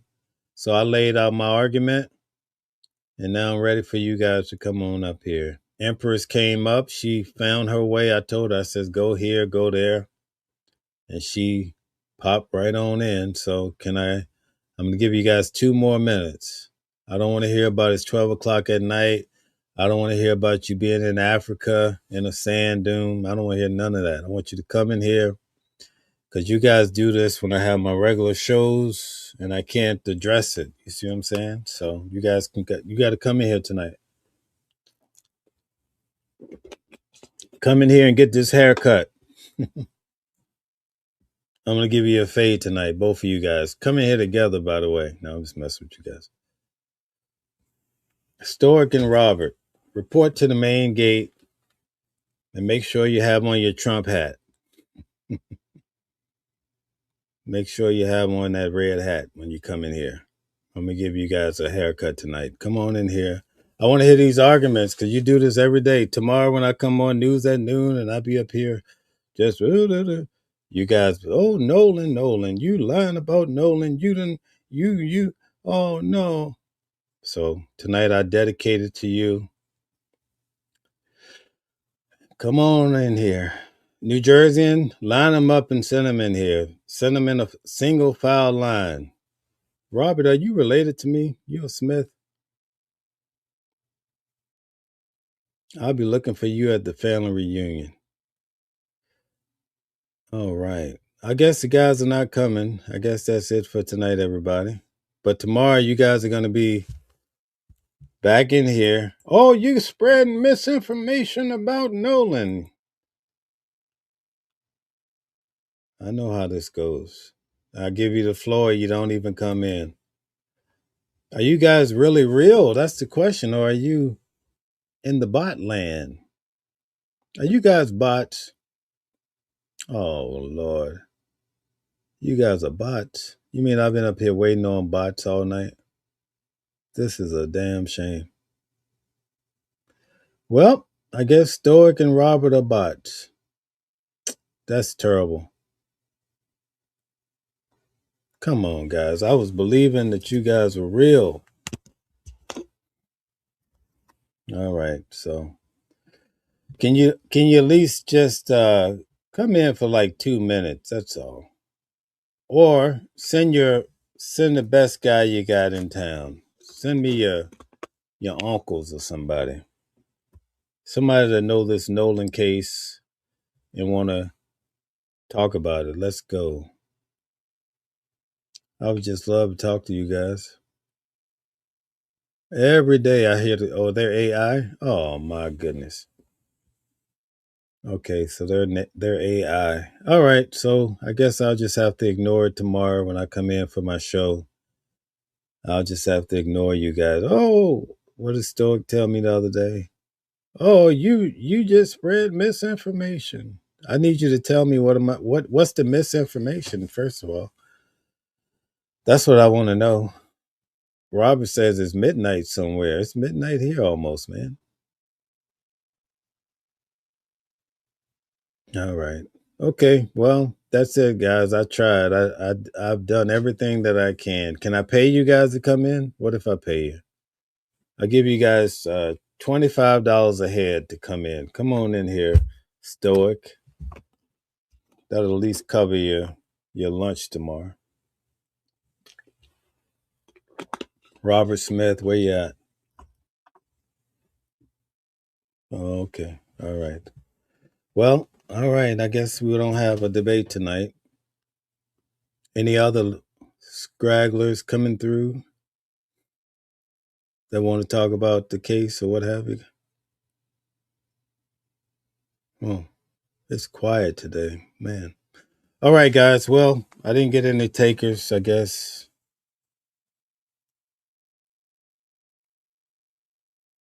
Okay, yeah, Robert. I know. You know I'm just messing with you. Thanks for being here, you guys. I know you guys like the show, because you come back and you tell me what a lousy job I'm doing every day. Now I'm just messing with you guys, man. All right. Thank you guys for tuning in tonight. This was a long night. I don't typically do this. 3 hours. Oh my goodness, man. It's probably almost a new day. All right.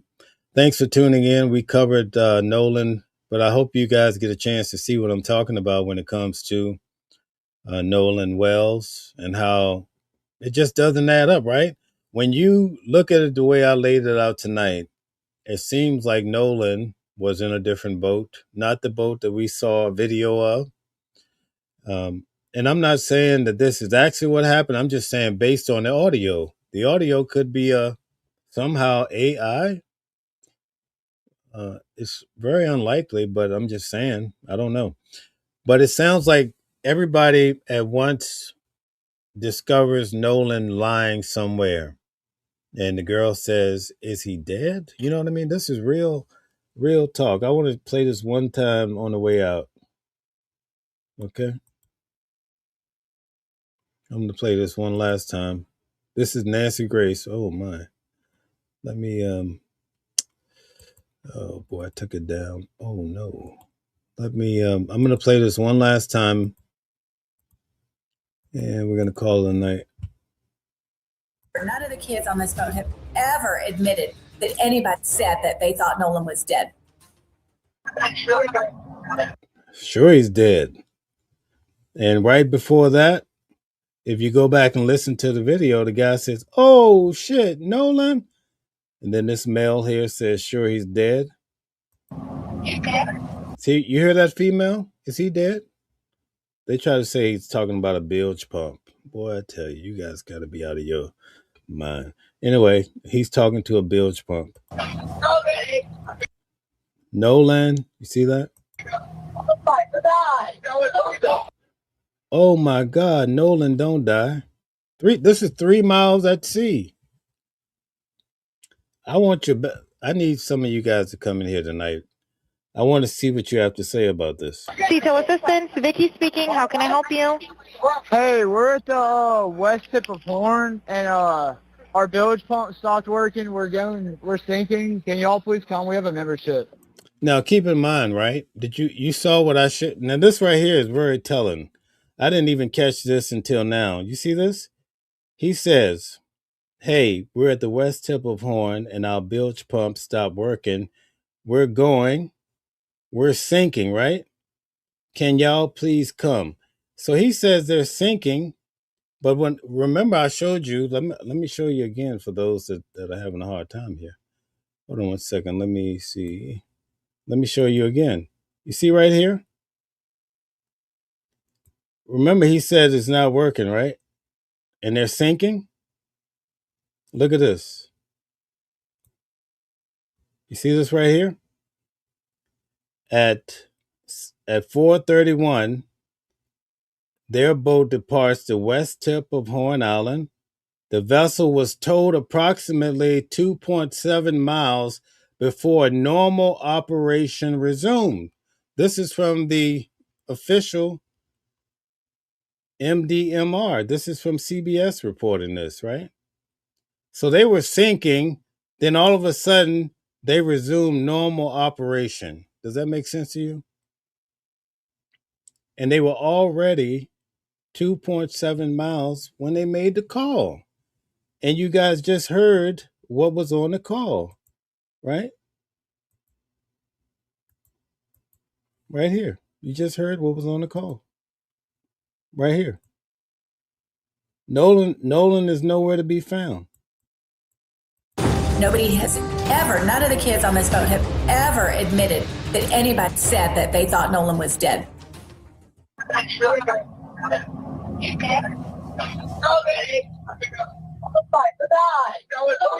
Detail assistant. They're saying Nolan plenty of times here. Why are they saying Nolan in this call that's about 3 miles out?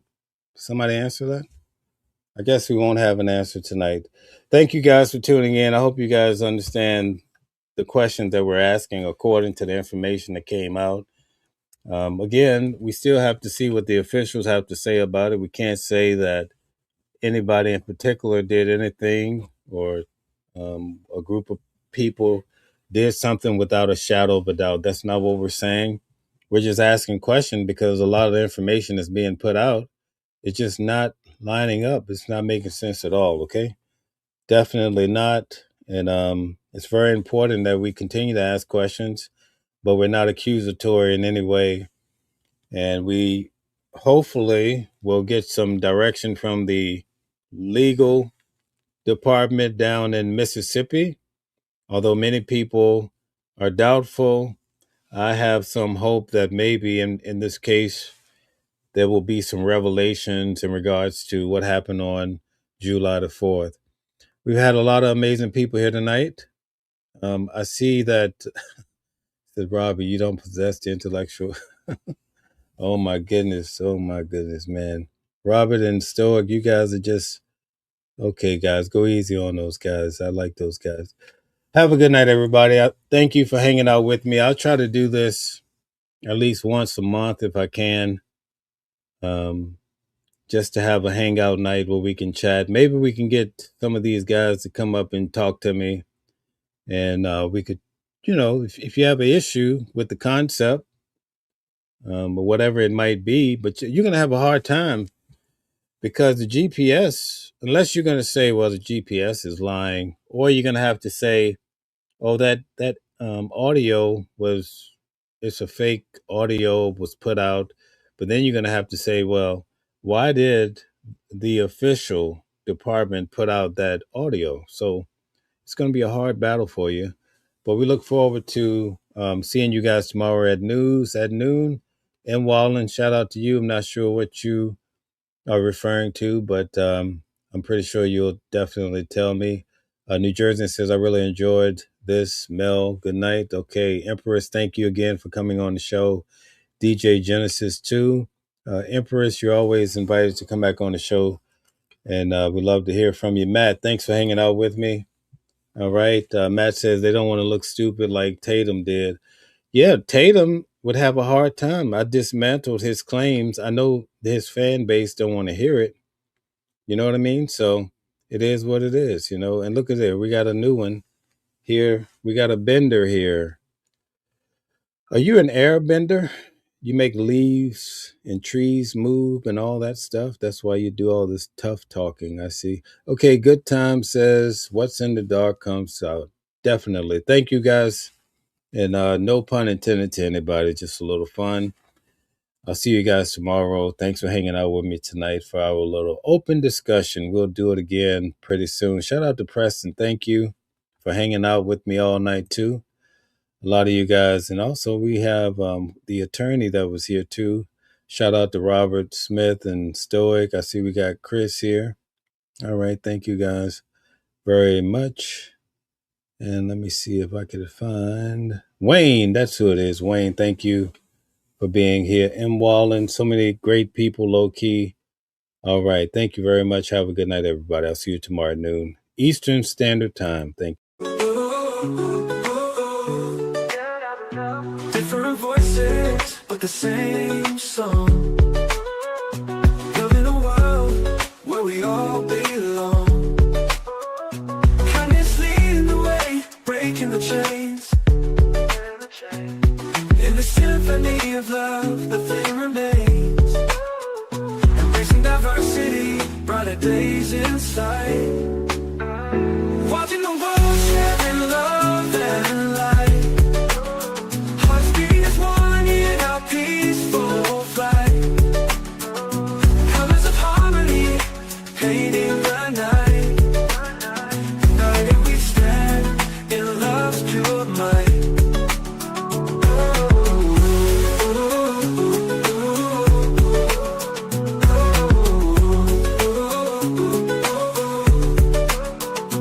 Watching the world sharing love and light. Hearts beating as one in our peaceful flight. The colors of harmony, painting the night. United we stand in love's pure might.